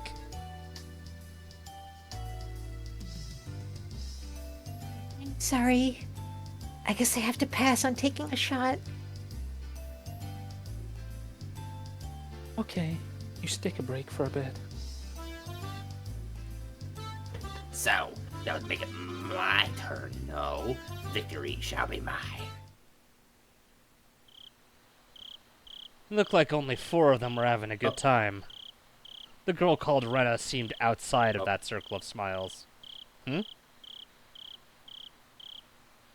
Oh, it was just a black screen for like 10 seconds. That was not 10 seconds, but alright. Anyway, her name is Rena Ryugu. What was her real name? I couldn't remember, but I can check when I get back to the station. It was probably my internet shitting out for a moment. Rena is only a nickname. I believe she moved here a year before Maibara-kun did. Her mother divorced her father, or something like that. She's a strong girl who does all the housework by herself. She's a very modest girl, I'm told, which is rare in this era. I prefer bunny girls myself. Bunny girls are his favorite. Unlike Maibara-kun, who had poor taste in women, it seemed like she hadn't really opened up to her friends just yet.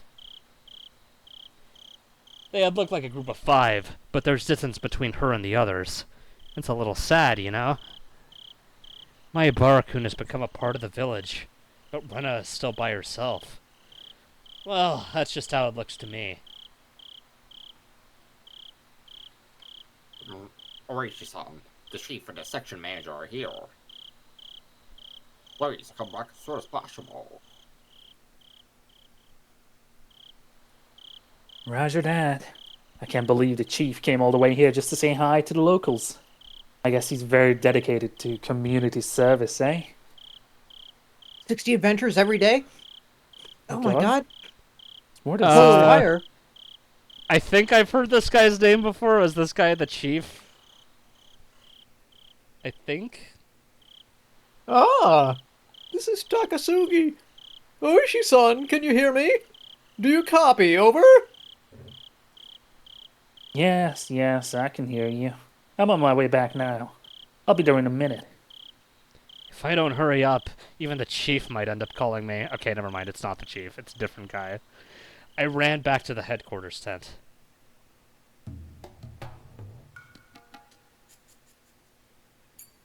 Okay, they did the dance. Now some time passed. Well, They had the talk from chapter 1 by the New river. sprite. I don't think that was a new sprite. He's not holding the camera in front of his arms, Oh. I think.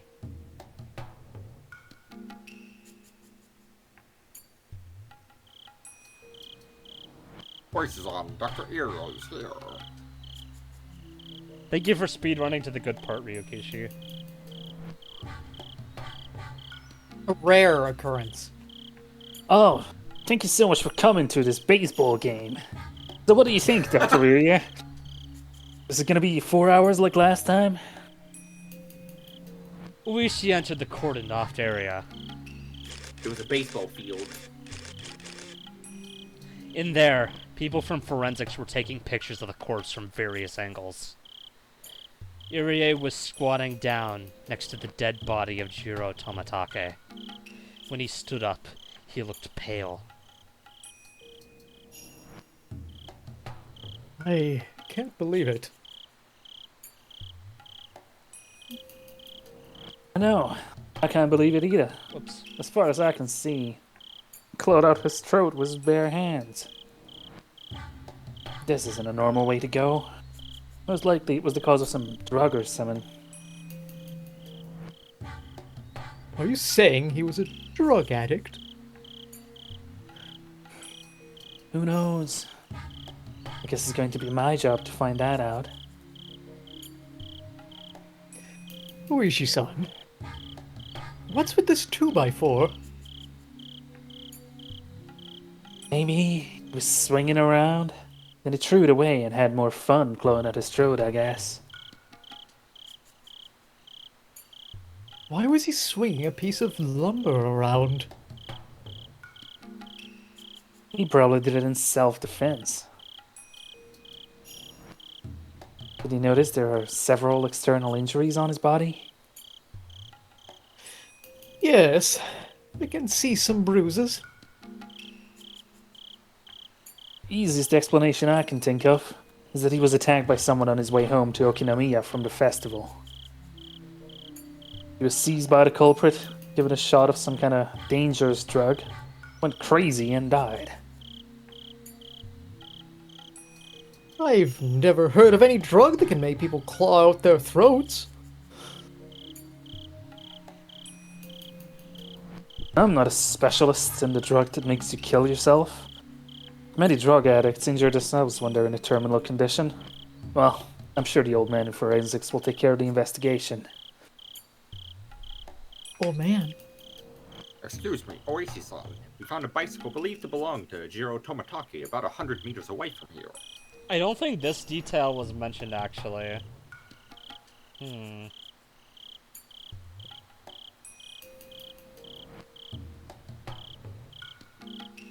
Oh, that's great. Thanks for the find. Any other clues? Not yet. You're investigating it right now. So, that means the place where the bicycle was found is most likely the place he was attacked. And then, he ran away from the suspect and ended up here.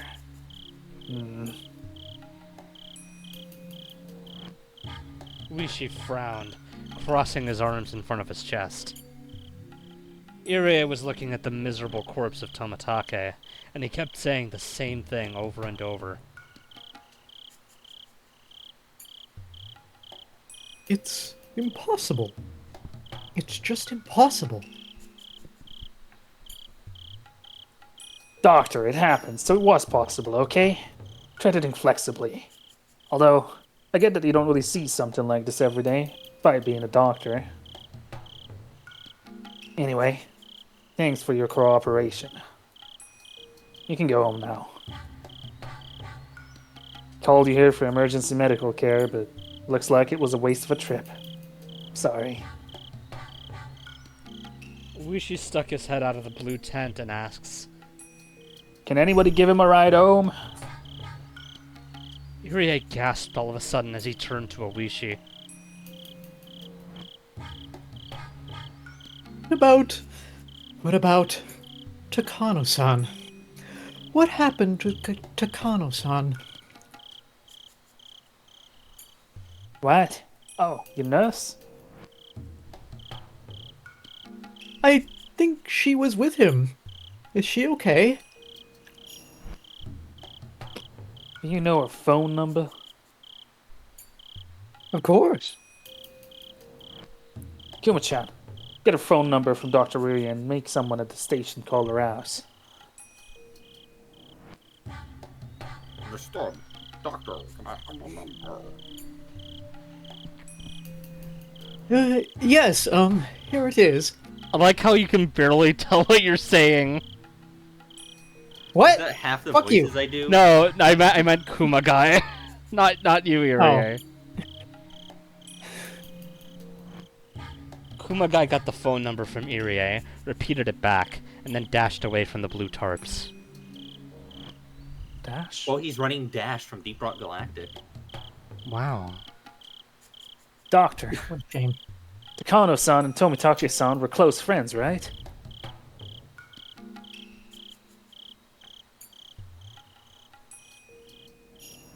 Oh, it's muted. Yes. Have you heard of any troubles between them? No. Not even once. They were very close. Well, I hope she's okay. In the worst case, she could be dead, or she could be the culprits. I see. Nurses have access to dangerous drugs. We don't have anything like that in my clinic. Even if we did, we'd be extra careful with them. There's no way Takano-san would smuggle out a drug from my clinic. Big empty pedestal in the middle of the Irie clinic. The label drug that makes you kill yourself. Yeah, I was gonna say that, like, even if it was like a drug they had, why would they have that? And why not? Well, like, what if you Every need clinic stocks somebody that to in kill Japan. themselves? Now. Yeah. I mean, haven't you read about the deep state? The shadow wolves? Oh, wow. Oh, the mountain It all makes dogs. sense. Okay, I got you. But it's easier for nurses to do it than regular people, right? Like I said, I've never heard of a drug like that. And I don't have anything like that in my clinic.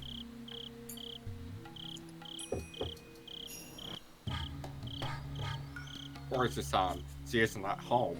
The standby unit says they're going to go to her house to check. Doctor, could you give me her address?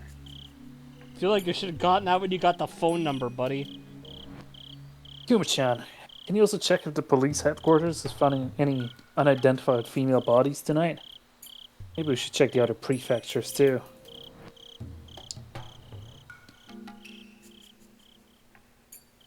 Tell the section manager if he can call the headquarters in the nearby prefectures and ask if they have any unidentified female bodies. It's literally what I just said the previous sentence. Yes, sir. Are you saying that Takano-san might also be dead? Yes, he's explicitly said that once already. Well, I don't know. I don't know if she's dead or if she's the culprit. Of course, it's possible she's not involved at all. She may just be getting drunk in a bar somewhere. It's unbelievable. Who does things like this? Well, it's unbelievable to me, too. This fits with the rest of the mysterious deaths in Hinamizawa. It's been 5 years now.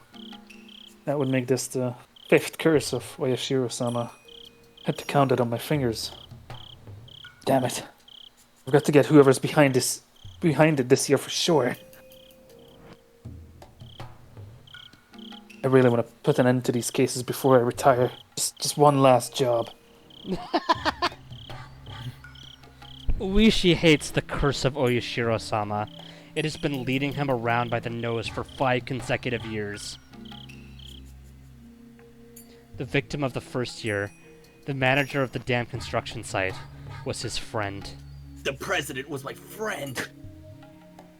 Despite his desire to avenge his friend, the mystery had only deepened, and one case followed another, year after year. Uishi would be retiring next March. As a retiree, he'd be able to ask about the progress of the investigation, but he wouldn't be able to take the initiative anymore. In Take the other initiative? words, Oh my this god! year was his Magic last Daughter? chance for revenge. Would he have to put his head in the lion's mouth to capture the culprit? Uishi quietly clenched his fist. I don't know why I almost said quenched. I believe. His hands were on fire. I believe that this maze has an exit. Maze is a very convenient word. A maze always has an exit. You don't call it a maze if it doesn't have one. I know I'm on the right path towards the exit of this maze. I used to miss these minor divergences, but now I don't miss anything. I don't make any mistakes. This is definitely not Oishi. I have a feeling it's not Keiichi. I don't know why. It's like, I mean, like, it could this be sounds Keiichi. like him. Yeah, this is Keiichi. Anyway, this time... Keiichi became a cop off screen. He's a detective now. I don't think this is a cop. I don't think cops talk like this. I don't think they refer to themselves in the third person. Anyway, this They time don't. I could feel a This time response. I could feel a response. I mean, Speak for I'm yourself, pretty I mean. sure at this point who's speaking. Anyway, this Come on, time, tell us, no, narrator. no. Come on, tell us, host. But you can Come on, probably tell us, guess it host. too by this point. This time, I could feel a response that was different than all the other times. I'm sure I can finally get to the exit of this maze. But, no matter which path I choose to come to this point, Jiro Tomitake always dies.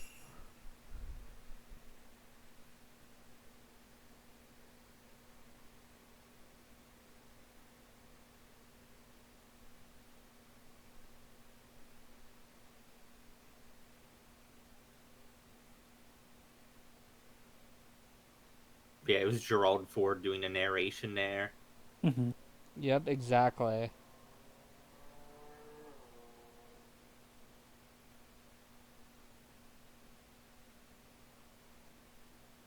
Where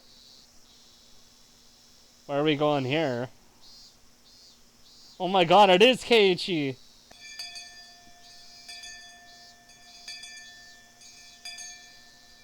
Rena had been sick ever since that day, and she hadn't been able to join in on the club activities as often since.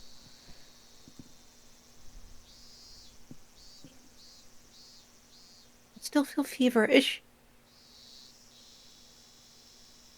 You do, huh? That's a pity. Wow, they're really edging on telling you who this narrator is, huh? Even though it's pretty obvious. Anyway. Hey, Rena, why don't you just try and play with us today? I think you'll feel a lot better if you blow off some steam with us. Mm-hmm. You got this old man's agreement. You think so? Do you?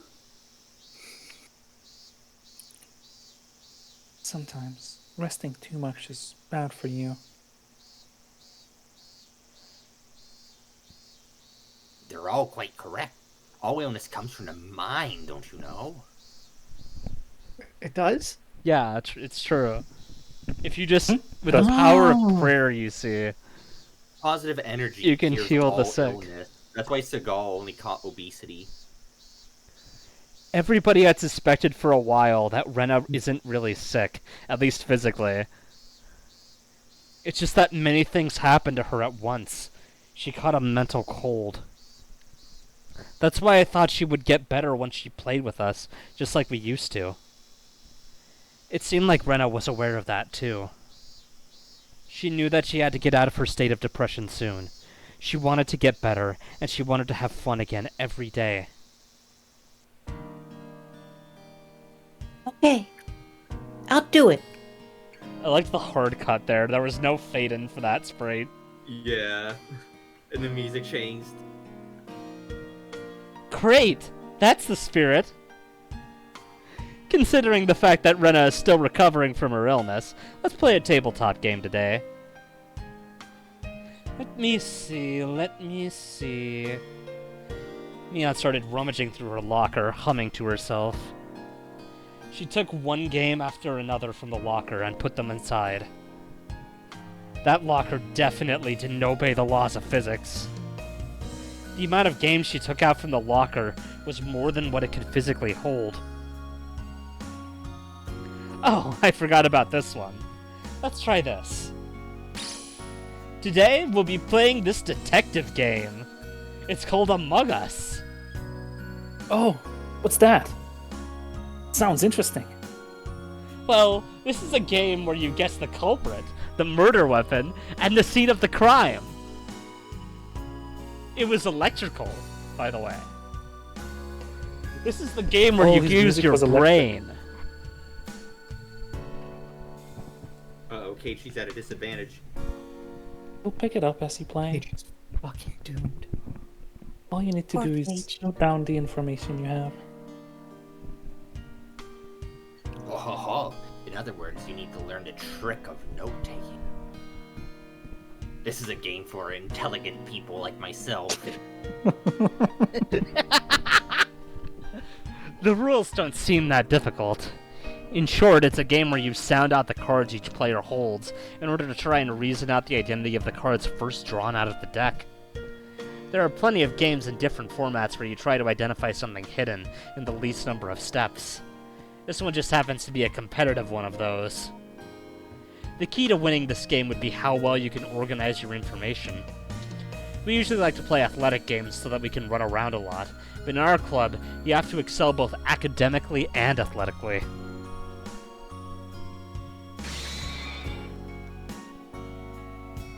Alright. This is gonna be great. Let's play. Rena, do you remember how we still haven't decided the winner of the water gun battle? I'm going to settle it today, once and for all. Oh, are you? Then I'm not going to go easy on you. Are you going to break my 21 win streak, Keiichi? If Rena's getting serious, I'll have to get serious too. We're playing Terraforming Mars. Yes, indeed. Since that water gun battle, I have reevaluated Keiichi-san and Rena-san. I'm going to be merciless today. This is getting exciting. This old man's been waiting for everyone to get this fired up. Excellent. Let's do this. Are you ready? I Point did Luna. it with a knife in the library. Okay. My turn. Keiji-kun did it with poison in the hall. My turn. Roll my dice. Summon Pot of Greed. My turn. Mion did it with a pistol in the lounge. You're holding the pistol, aren't you? You're bluffing. I think I know the suspect and the murder weapon. I've narrowed the scene of the crime down to 2. Oh, you're good, Rika-chan. I've narrowed the suspect down to 2, but it's hard to pin down which one it is. I'll give you a tip. There's always a hint in the questions that other players ask you. If you figure it out, you can solve the whole mystery by the order of the cards that others put down on the table. I see. Damn it. I underestimated the depth of this game. Oh no, my notes are such a mess. I can't even read my own handwriting. Once you acquire the skill of note-taking, you'll have a 70% chance to win this game. But even a 70% chance won't be enough to defeat me. What do you mean by that? 30% chance always wins. 100% at a time. I kind of XCOM? knew I didn't stand a chance of winning this game, but I gradually started picking it up. Rena seemed to be getting her energy back as she played along. It was the right decision to force her to play with us today. While we were in the middle of the game, Chie-sensei came into the classroom. My, you look like you're having fun. Anyway, is Ryugu-san here? Oh, You have a visitor. Everybody looked puzzled. Parents sometimes showed up at school for some reason, but Chie-sensei never called them visitors. It's rare to have a visitor at school. I wonder who it is. Well, I have to go. You can continue without me. Rena left the classroom at a run.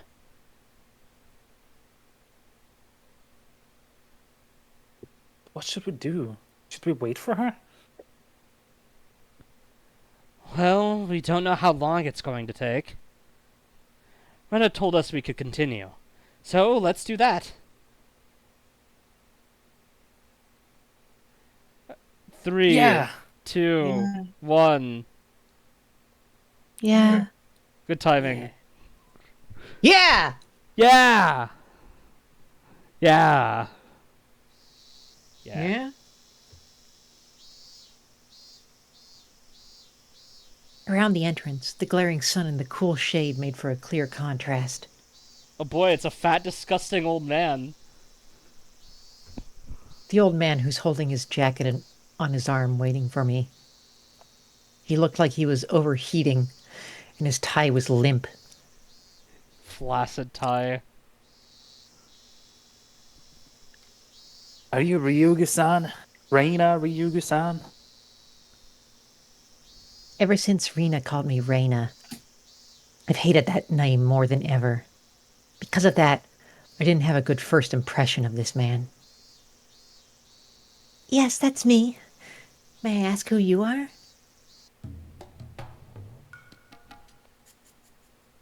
My car has air conditioning. Why don't we move this into there? Aren't you hot out here? That's his catchphrase at this point. Oh yeah. He ignored my question and started walking towards the car parked in front of the school gate. If he wanted to talk about something normal, he would have used the teacher's office. But he wanted to talk in his car instead. I couldn't help but feel suspicious. Chie-sensei let him see me, though. That meant he wasn't a suspicious individual as far as she was concerned. Who was he?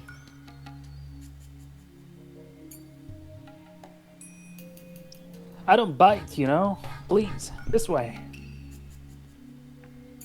He called out to me while opening the rear door. Is he a policeman? Did the police find out that I killed those two? I felt anxious all of a sudden. Was this what they called a voluntary interview? I didn't want to go in that car, but if I rejected his offer, it'd only make me look suspicious. I prepared myself and got in. Going It in. was really cool inside the car. A car AC must cost a fortune. At least my father's car doesn't have one. Please, let me know if it's too cold. I like keeping it that way. So what's this talk about? In retaliation, I ignored his question and got to the point like he did. He pulled a small notebook out of his breast pocket and flipped through it. He picked out a photo from it. The photo showed the face of a goofy-looking man. Please, tell me if there's anything you know about this person. The man in the picture was expressionless and looked half asleep. Sometimes you can't even recognize your own family members in a photo where they don't have an expression. So there's no way I could recognize a person who wasn't related to me. But anyway, that was a bit of a relief. This had nothing to do with Rena or her partner.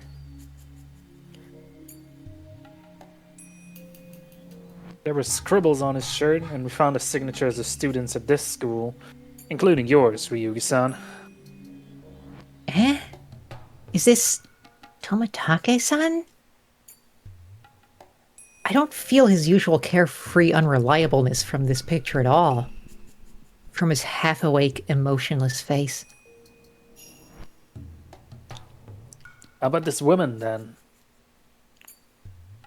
I knew what he was going to show. Her name is Mio-san. Mio Takano-san. When did you see him last? I think it was right after the Watanagashi festival. Did you notice anything strange? Anything? Please tell me. Did something happen to them?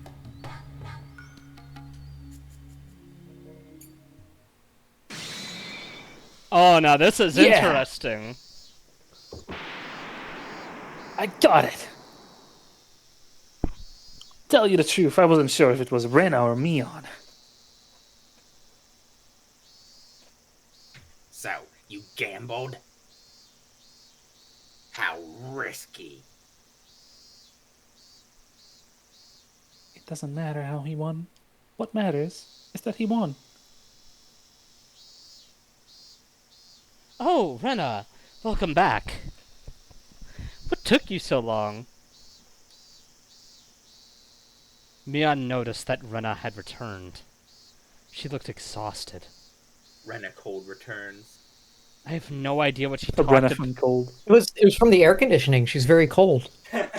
I have no idea what she talked about with the visitor, but it was obvious it wasn't something fun. Rena, are you okay? What? What's okay? What? I'm talking about you. You look pale. Are you sure you're alright? Rena tried to convince us she was fine, but her face clouded over for a moment, and she decided to leave early. I shouldn't have forced her to join the game. I was regretting it a little. Rena probably forced herself to play with us, even though she wasn't feeling well at all. Rena put her stuff in her bag, apologized to us for leaving early, and left the classroom. Well, she's gone now. I guess we have to keep playing until we have a loser. That's right!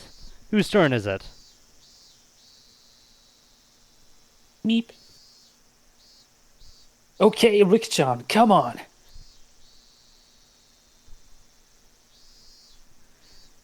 Now this is an interesting turn of events, having Oishi talk to Rena instead of Keiichi.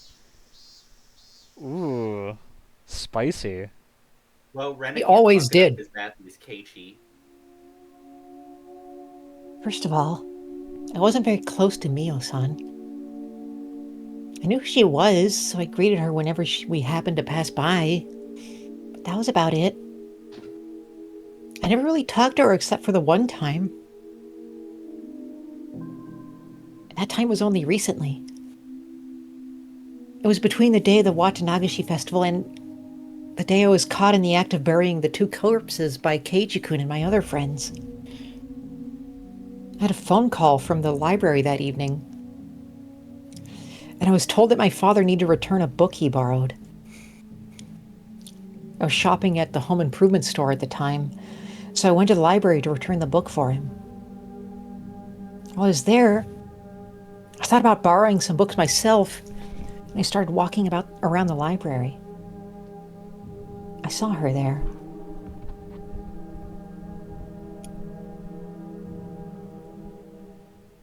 Oh, Rena-chan, hello. Mio-san, hello to you too. I didn't expect to see you here. Really? I was going to say the same thing. How we spent time here and I've never seen you. Oh. Hee. Thank you. She smiled in the very attractive and charming way that only mature women can do. Her smile gave no indication that she knew her death was just a few days away. She said that she often met with Tomitake-san at the library. It turns out she's not psychic. It seemed like she had some time to kill, so she told me she wanted to buy me a drink. She's out for a kill. I had nothing to do after that. I let her buy me some canned iced milk tea from the vending machine in the library, and we talked for a while. Once I came to think about it, it was a little ironic, don't you think? She mostly talked about the series of mysterious deaths in Hinamizawa. She had no idea she was going to be the victim of its 5th year.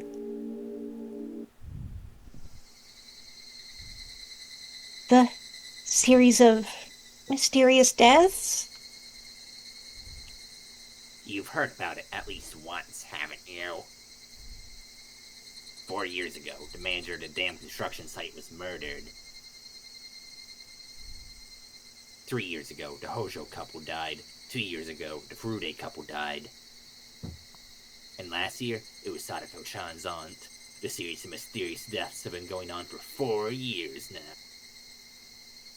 And in a few days, it'll be the 5th. I've heard about it. But you don't know for sure that somebody will die this year. I do. Someone will die in a few days for sure. There's that old saying, everything that happens twice will happen a 3rd time. So isn't it oh so true that what happens 4 times will happen a 5th?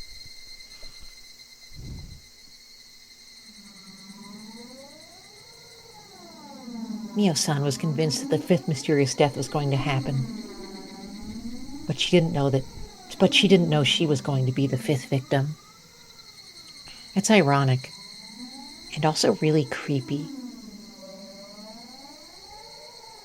But there was always something creepy about her.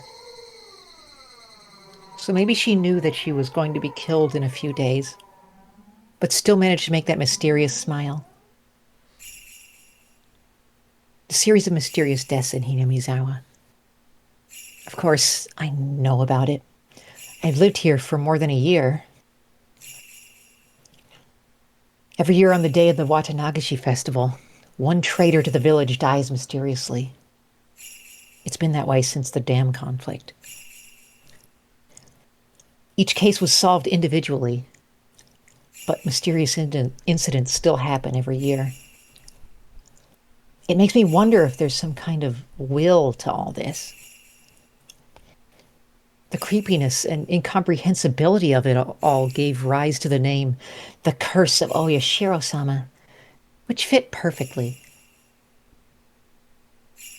Despite this, I always thought The Curse of Oyashiro-sama was just a series of coincidences. My reason for that is because I strongly believe that Satoshi-kun was the one who murdered his aunt on the 4th year. I don't have any evidence, but I just know it. I know that Satoshi-kun was in a serious predicament last year, and that he had nowhere to turn. He had no one to help him, but he had to save Sadako-chan as soon as he could.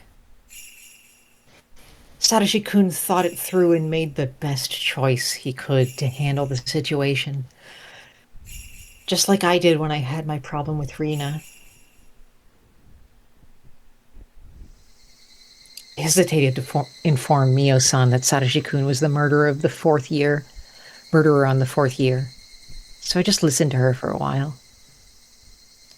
According to her theory, the series of mysterious deaths isn't just a set of coincidences, but is instead a series of interrelated murder cases. At that point, my theory was completely opposite of hers, but decided not to cut in. You know about the cult of Oyashiro-sama here in Hinamizawa, don't you? Takano-san started telling me that Hinamizawa was once called Onigafuchi. She also explained the story of how the villagers were in the old days, showing me the scrapbook she was so proud of. The villagers back then were called man-eating demons, but they also admired the transcendence, enlightened people not bound by earthly desires. Host Mike is picking up voices. Yeah, it's difficult to read. Oh. It's been doing it for a short bit, but I was wondering if...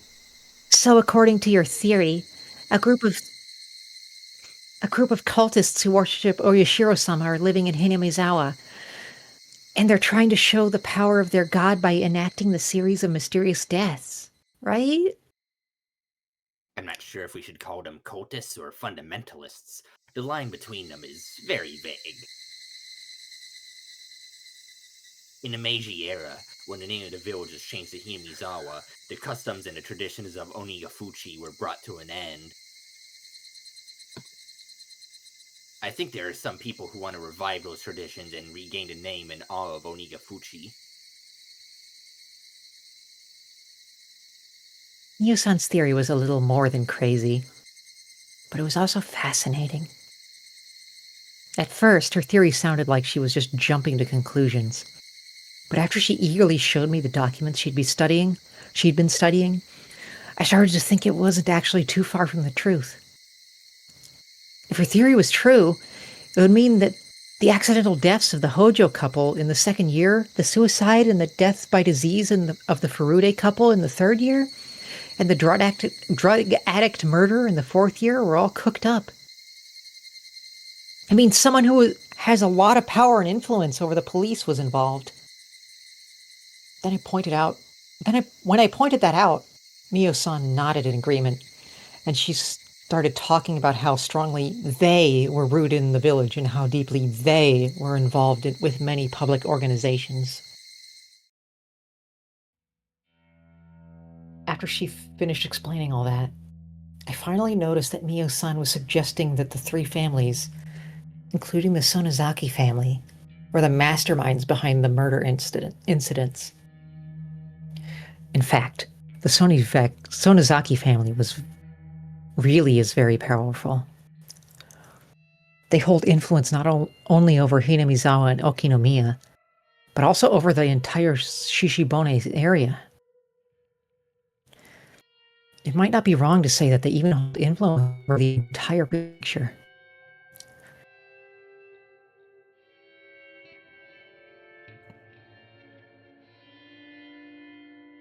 It might not be wrong to say that they even hold influence over the entire prefecture. The Sonozaki family is behind all of this. Her theory, if the Sonozaki family was behind all of this, Her theory would be more realistic. But that means I should be suspicious of Mi-chan. No, I shouldn't.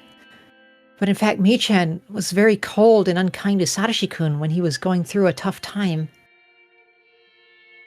I know there was conflict between the Sonozaki family and the Hojo family during the Dam Wars, but still she was very cold to Satoshi-kun.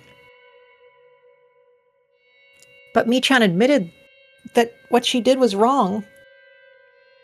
And I forgave her too. I didn't want to think about that again. I decided to change the subject because I knew it would make me feel uncomfortable if you kept talking about the Sonozaki family.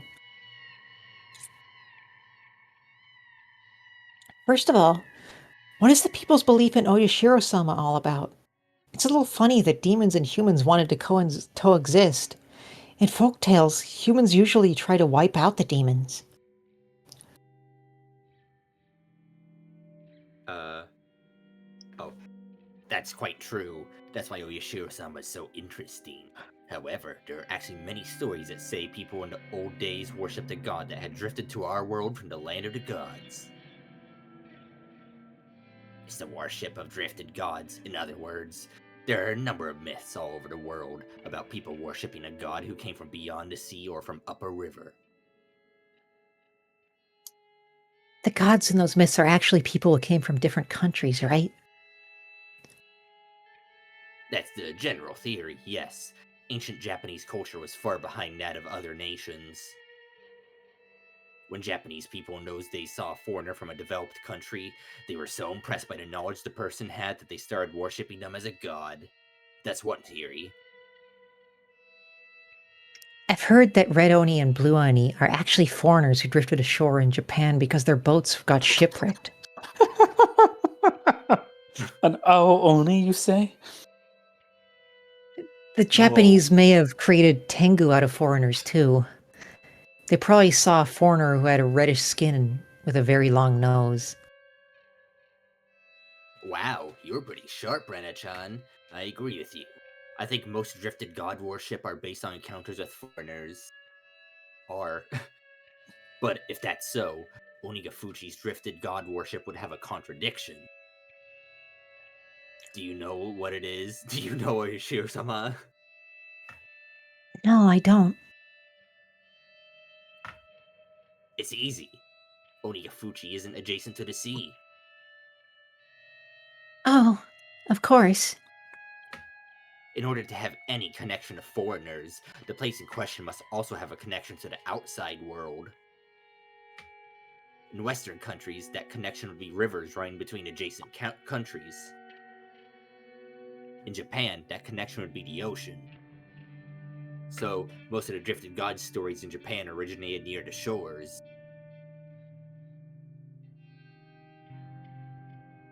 Isn't there a possibility that the foreigner washed ashore somewhere else first and then traveled to Onigafuchi? Well, the thing about the worship of Oyashiro-sama is, it specifically pinpoints Onigafuchi Swamp as a place where demons first appeared. So, the swamp isn't connected to any rivers. So, how could a foreigner wash up there? That's why the mystery of Oyashiro-sama is so interesting.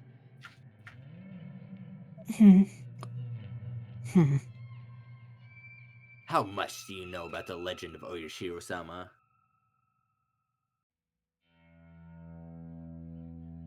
I just read a picture book about it in school. I feel like I know a lot about it, but I actually don't. Oh. I just have an extreme fear of the rule not to leave Hinamizawa. After all, my life went wrong after I left. I felt dizzy when I tried to think about it further, so I stopped. When everything went wrong on Ibaraki, I met Oyashiro-sama, and he told me to go back to Hinamizawa. No. I'll get dizzy. Don't try to remember. I can't remember.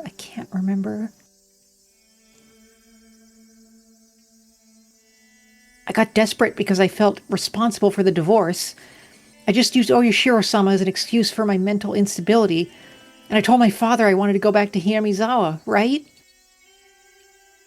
But wait. Oyashiro-sama did come to me. Oh no, the colors are too dazzling. I can only remember the vivid color of the pills and the dizziness.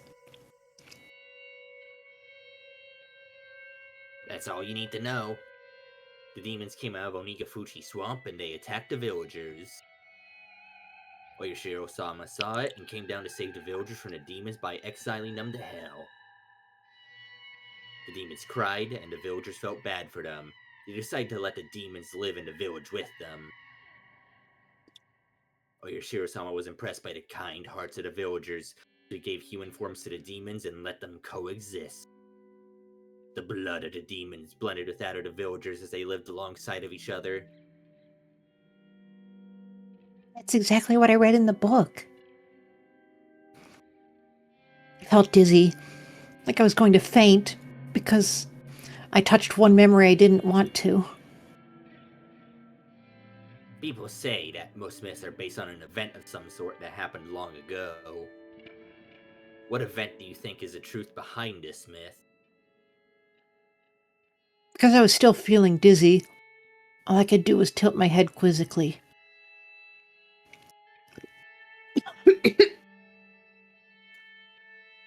It seemed like Miyo-san was expecting that response, because she smiled, looking satisfied that she successfully made me confused. She took a scrapbook out of her paper bag. I'll let you borrow this for a while. Thank you, but Don't worry, just read it whenever you have some time to kill. I want to know what you think about the things written in this scrapbook. I'd like to know, even if you disagree with me, because you really are very sharp. Shiro-san isn't interested in things like this at all, so I appreciate your input. You're so mature for your age. I had little choice but to take the scrapbook. Apparently Miyo-san came to the library often, so I figured I could return it to her whenever I came to return my books. However, the day I returned the scrapbook to Miyo-san never came. What's wrong? You don't look good. Are you feeling okay? I caught a summer cold. I'm still recovering from it. It wasn't the summer cold that was making me feel dizzy.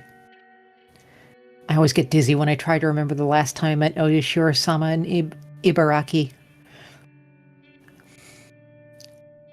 I mustered all my courage and asked her.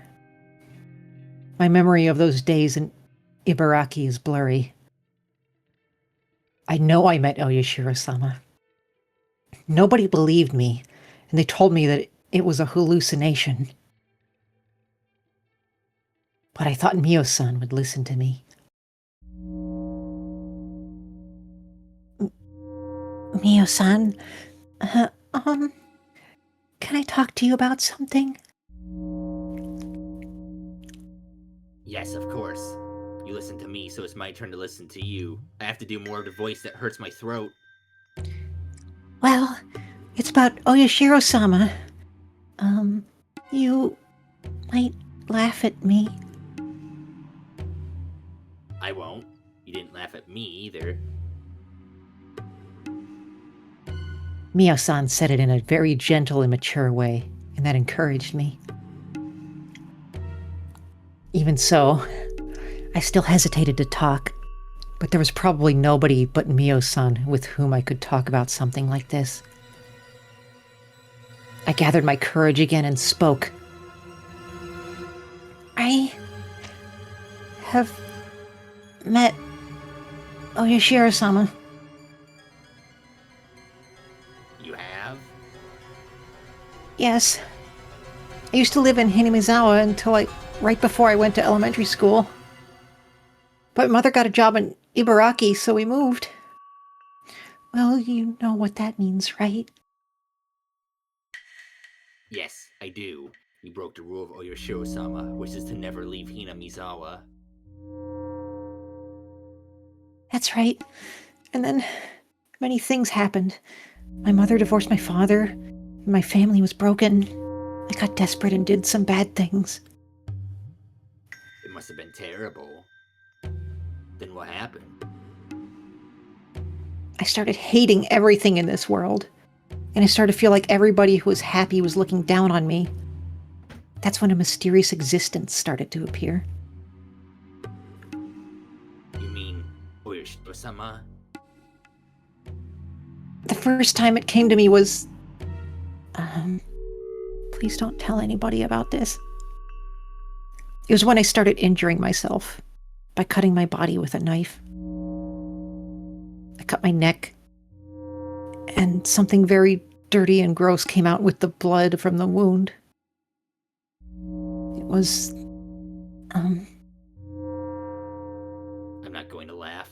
Go on. The chill I felt at that time came back to me. I sealed that memory away so that I wouldn't have to remember ever again. But once I unsealed it, I started remembering things one after another. Yes, back then there was something in the blood, something crawling. It was countless dark red maggots. They squirmed up and out from my neck with each drop of blood. They wanted to stay in my body, so they crawled back through the cut. I didn't want those creepy things to get back inside my body, so I clawed at the cut on my neck to get them out. But it hurt so much, and it only made my hands and neck bloody. And I got scared all of a sudden. I was scared because I thought there were that many nasty maggots in my blood vessels. So I cut the blood vessel in my thigh just to see how it looked. I thought I could see it better if it was my thigh. Then they oozed out from there too. So many of them.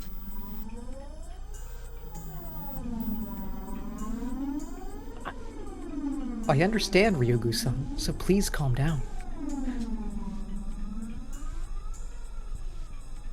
No, you don't understand. The maggots came out with my blood, but then they tried to get back inside my veins. It really, really itches.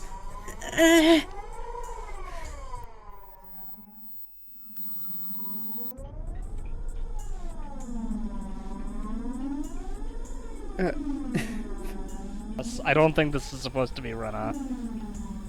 Yeah, I don't Please, think so. bring a doctor! No, no, no, don't claw at it like that! Bring me a sedative! Hurry! Hold her down! Please kill the maggots in my veins. Please take all the blood out of my body and flush my veins out. There's so many of them in there. Why don't you believe me? I'll show you. You'll believe me if you see them, right? I don't want to get any more shots. No, no, no, no, no.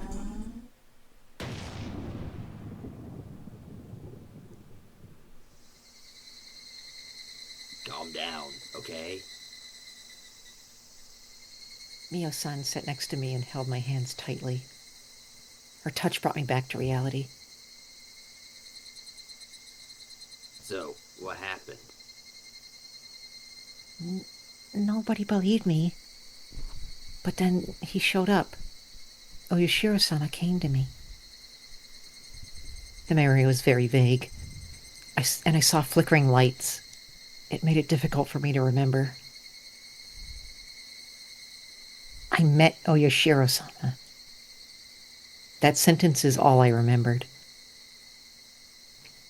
The memory of actually meeting Oyoshiro-sama was incredibly vague. Unbelievably vague. Unbelievably vague. After I got out of the hospital, I continued being treated at home. I felt something moving in my veins, so I wanted to cut my body to make the blood ooze out so that I could make sure that there were no maggots in there. Usually, I was sleeping like the dead because of the strong pills I was taking. But one day I forgot to take the pill, and my consciousness was very clear. I felt the maggots moving in my veins, and I felt the urge to look inside. I cut a vein on my wrist. I knew it. A lot of blood and many dusky red maggots came out from the wound. I wanted to wash them off because they crawled back inside me, so I put my wrist under running water in the bathroom sink and tried to open the vein.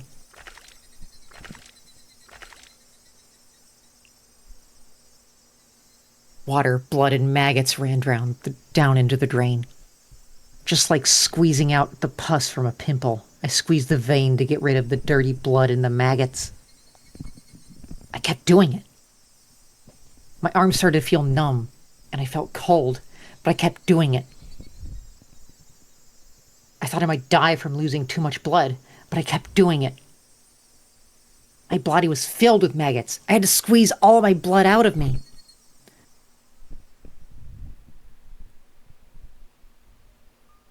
And then a very bright light shone upon me. It was a very bizarre sensation. I'd never experienced anything like it in my life. All of a sudden, the dark bathroom was filled with a bright light. It was very bright but gentle. It wasn't like the light from the merciless fluorescent bulb. It was very warm and gentle. It was Oyashiro-sama. Oyashiro-sama was looking at me with gentleness and sadness in his eyes. As he touched my wound, the maggots started melting and disappeared in front of my eyes.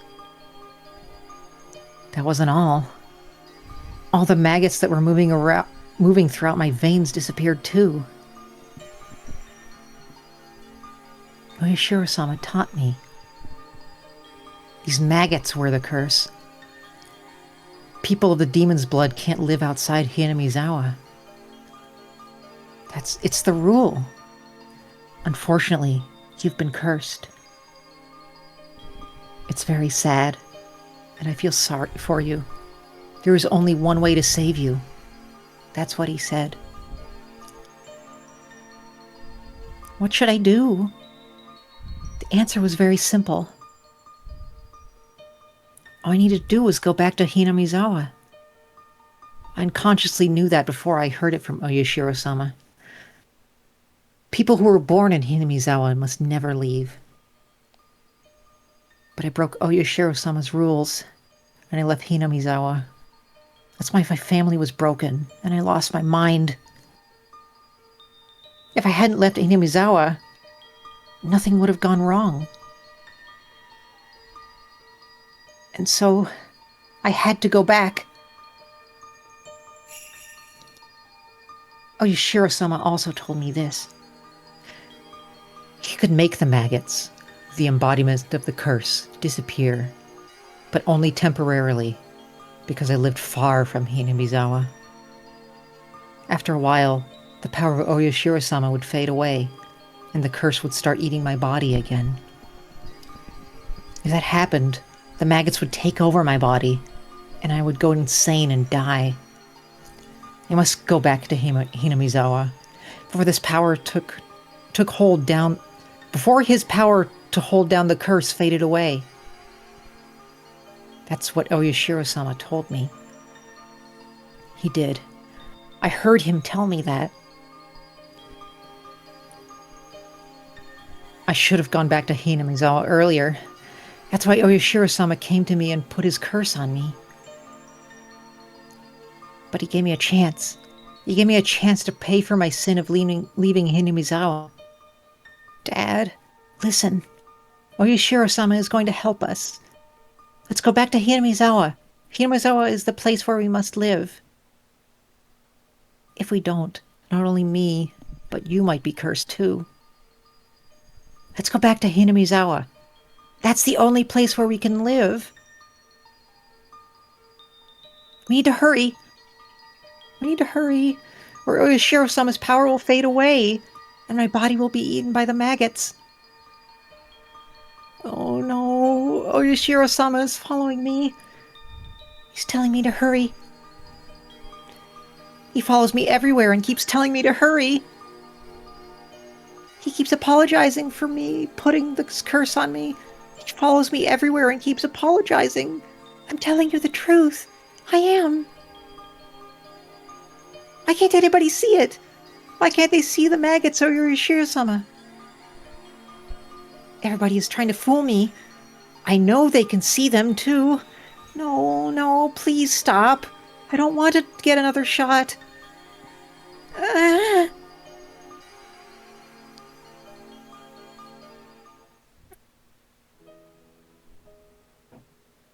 Are you okay? Not really, it seems. I was breathing hard, and Mio-san was holding my shoulders. I could feel that the terrible memory I'd been trying to forget was awakening. The doctors told me that the memory was just my delusion. They told me that since I blamed myself for the divorce, I unconsciously had the desire to blame someone else for it. And I consciously connected the desire to the folktale of Oyashiro-sama that I read when I was little. I got drug treatment, received counseling, and waited. I gradually got better, and that proved the things I saw were just an hallucination. The doctors asked my father to consider moving to Hinamizawa if possible. Fortunately, he wanted to change his living environment to heal his pain from the divorce as well. So, we came back to Hinamizawa. After we came back to Hinamizawa, I felt it. I felt it in my bones that this was the place we should live. And I also felt Oyashiro-sama's blessing. I definitely felt it. I felt the curse of Oyashiro-sama starting to break. I was free. After I moved here, I went to the clinic in Gogura for a while. The doctor gave me the same poisonous-looking pills, and I kept talking to them for a while. Taking them. Oh, taking them? I can't. The terrible... And taking them for a while. Yeah, okay. The terrible memory... God, I don't know what button keeps doing that! The terrible memory gradually became unclear. Whenever I tried to remember it, I could only remember the strong side effect of the pills, and it made me dizzy. That's how I regained my peace. And then I changed my name. Reina. The reason was because my name reminded me of those bad memories. I didn't want to have anything icky in my life anymore. That's why I came up with the idea of taking icky things out. After I took the I of icky out from my name, Reina, there were only Re and Na left. The I stands for icky. That's how Rena was born. I liked that.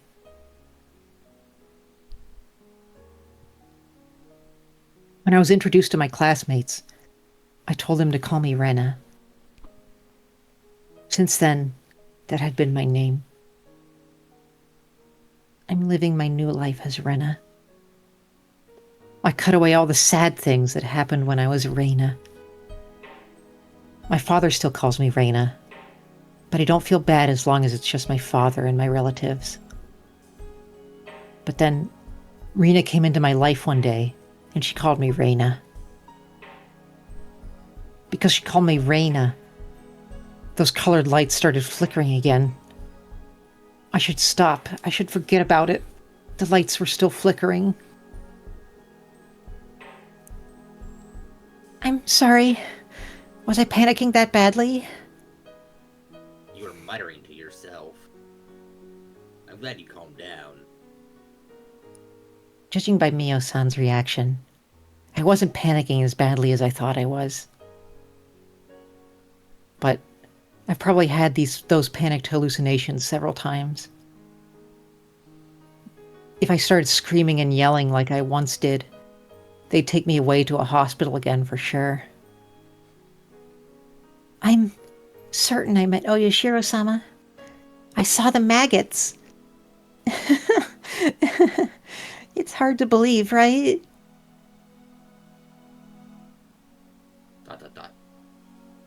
Mio-san smiled, looking a little confused. I couldn't blame her. I didn't expect her to believe it. I'm sure it was just a strange memory I created for myself in my hallucinations. I can't believe I can't trust myself. That's the worst feeling of all. Rena-chan, first of all, you don't have to worry about anything. Yes. I'm talking about the curse you're afraid of, and the maggots that you saw in your blood. According to what Oyashiro-sama said, you're free from it as long as you stay in Hinamizawa, right? Yes, that's what he said. Then you don't have to be scared. You don't have to worry about anything. You're in Hinamizawa right now. Well, this library's in Okinomiya, but it's very close to Hinamizawa. I'm sure it's okay with Oyashiro-sama. You don't feel anything moving in your veins right now, do you? No, I don't. So there's nothing to worry about. You're following Oyashiro-sama's rules. There's nothing you should be scared of. Is there? Right? No. No. I didn't know until then that she was such a warm-hearted person. I met many doctors and talked to them about this, but they always ignored me and didn't really listen. All they did was give me a shot of the drug I hated. On the other hand, Mio-san didn't deny my story of the existence of Oyashiro-sama. The people in this village whispered behind her back that she's a little crazy. But she was actually a very kind person, I thought. Rena-chan, I believe everything you just told me. Thank you so much. You're the first one to ever say that to me. So are you. You're the first one who didn't laugh at me and listen to me so seriously. I think we can be good friends. Mio-chan smiled, touching my head with hers. Well, I'll let you borrow my Takano files, my secret files, and my scrapbooks. These are top secret. I didn't want to show these to anybody, but you're special. I think I can trust you. I know you'll take them seriously. Secret files? She took a few scrapbooks out of her paper bag and handed them to me. Let me know what you think after you read them. There might be something in them that only you can understand. Mio-san was acting mysteriously. She smiled She smiled mischievously and put her index finger on her lips as a sign to keep it a secret.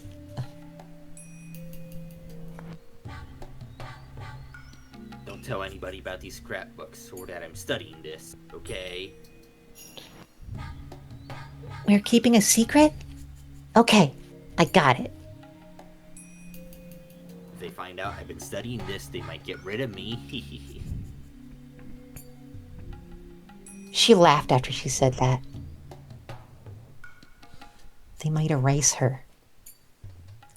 That's what she said. And she went missing. She left me her scrapbooks. But that's not all there is to it. It's the way Tomatake-san died. Oishi-san said he committed suicide because of a state of excitation caused by using some kind of a drug. But I know it really happened. He didn't tell Oishi-san about it. I don't think he would have believed me even if I told him. Without a doubt, Tomatake-san died trying to get rid of the maggots. It was nothing other than the curse of Oyashiro-sama. To never leave Hinamizawa isn't the only rule of Oyashiro-sama. There are more. He might have broken one of them without knowing it. Oishi-san told me. Tomitake-san was taking pictures with his camera flash on during the sacred ritual dance, and some people got mad at him for it. Did Oyashiro-sama put a curse on Tomitake because he violated the sacred ritual dance? It might be for another reason. Anyway, he died from the curse of Oyashiro-sama, without a doubt. Does that mean Oyashiro-sama put his curse on Mio-san too? Investigating the gods is the same thing as getting close to the gods. It's disrespecting them. But Mio-san told me that they might get rid of her if they found out about her investigation. But by they, she meant humans. Plus, according to her theory, the three families are in a conspiracy to revive the faith of Oyashiro-sama. But I can tell by the way Tomitake-san died that it was the act of the curse. I'm certain about that because I experienced the curse myself. And at first glance, that seemed incompatible with those conspiracy theories about human beings. I remember that Oishi-san told me something about some kind of drug that can make a person commit suicide. The drug that makes you kill yourself! Okay, well, I gotta screenshot this one. Never heard of it. So do the three families have a secret drug that can cause the curse of Oyashiro-sama? That's impossible. Plus, I didn't get any shots of a suspicious drug like that. I had a normal life in Ibaraki. I wasn't involved with the Sonozaki family or the Kimiyoshi family. Oishi-san asked me a favor. He asked me to tell him secretly if I saw or heard anything suspicious. It could be Mi-chan, Ika-chan, or anybody in the village. Mio-san believed my story about Oyashiro-sama. Now she's gone. Tomitake-san died doing the same thing I did. Oh, no, no, no, no. I don't want to get involved with the curse of Oyashiro-sama.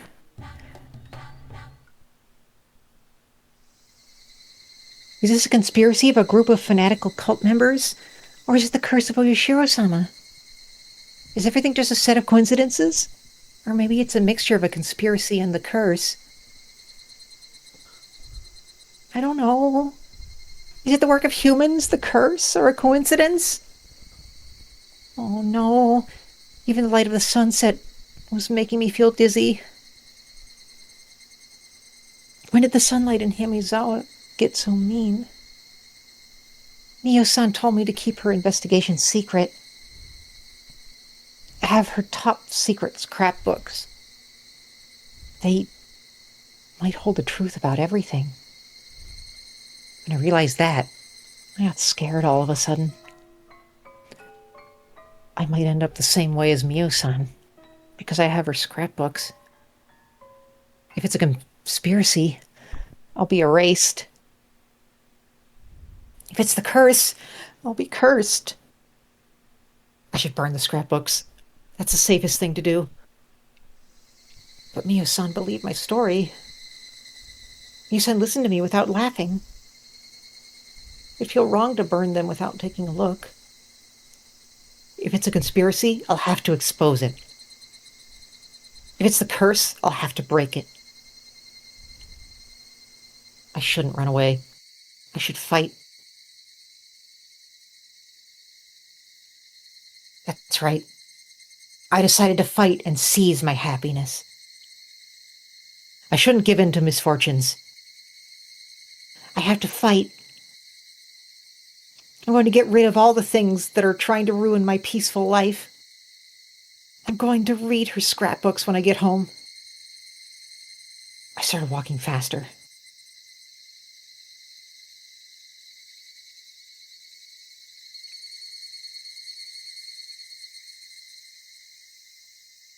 Wow. Wow, power walking. Fast walker Rena, real? Wow. Fast. Lunch takeout list. Icky things. Believe in a conspiracy. And it looks like a picture of maggots, but they are disappointingly white. and not red. Very They're disappointing. not as juicy that way. That's unfortunate. Yeah. Lunch takeout list.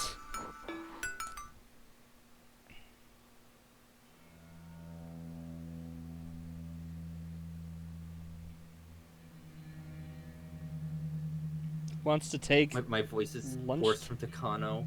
Okay, fair. What does this Attention mean? to Rhoda Mental Attendant? Clinic. Oh, okay, attention. Yeah, I was gonna. Could be anything. Hello.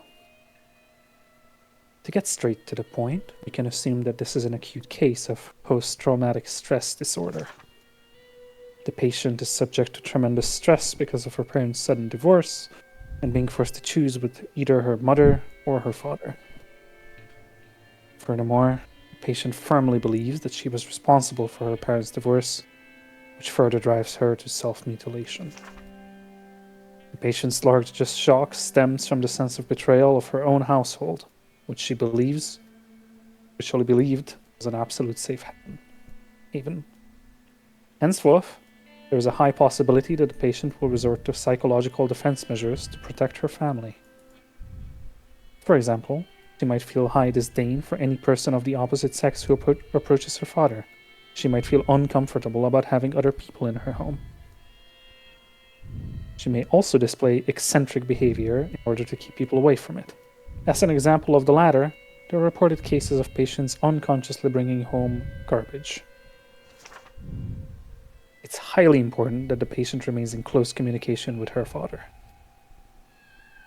By deepening the communication between the two of them, it'll strengthen their family bond and loosen up her anxiety. Since the patient only shows signs of an acute syndrome in this case, there's a very good chance that she'll recover within 3 months with her father's support and proper medication. However, it's common for a patient who seemed to have recovered to have a sudden reoccurrence, a flashback, even after 10 years. Okay, that's cool and all, but like, I was promised a lunch list. What's for lunch?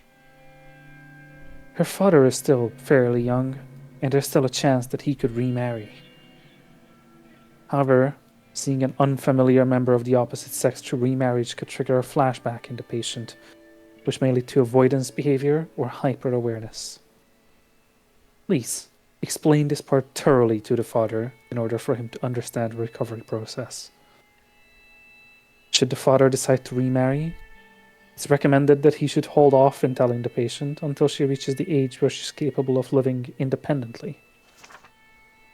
Also, the cause of the patient's psychosomatic self-mutilating behavior, delusional parasitosis, seems to be its own culture-bound syndrome. The patient blindly believes that leaving her home village will cause a curse, and that this curse was the cause of her parents' divorce. We believe this is a subconscious defense mechanism to reduce her mental trauma by shifting the blame from herself to her village's curse.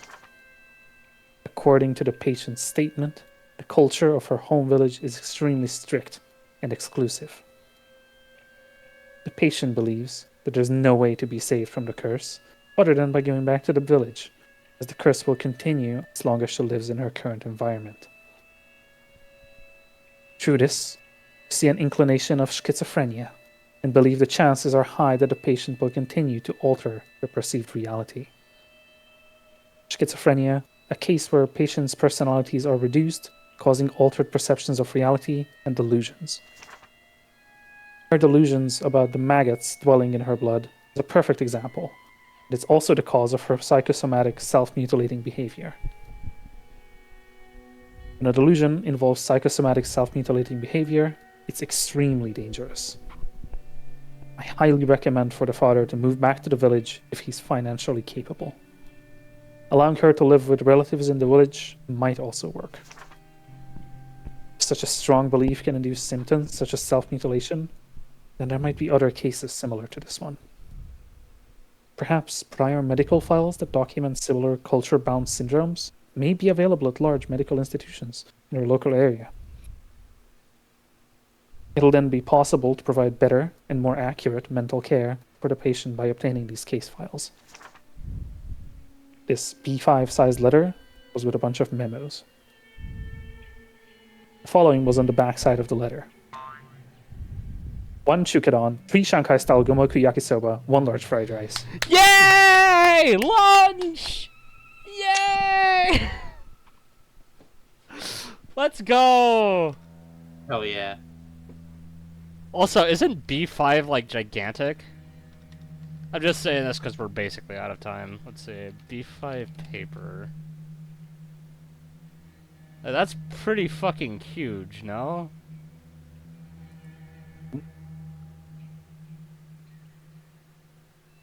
It's 250 millimeters tall. Just compare it to like Pretty A4. big. No, I don't know what anything else looks like. It's actually smaller than A4, never mind. It's not that big at all. Hmm. Crazy that they fit so much text on it then. Wow. I mean, it's Alright. Japanese. Well, Text Maxine.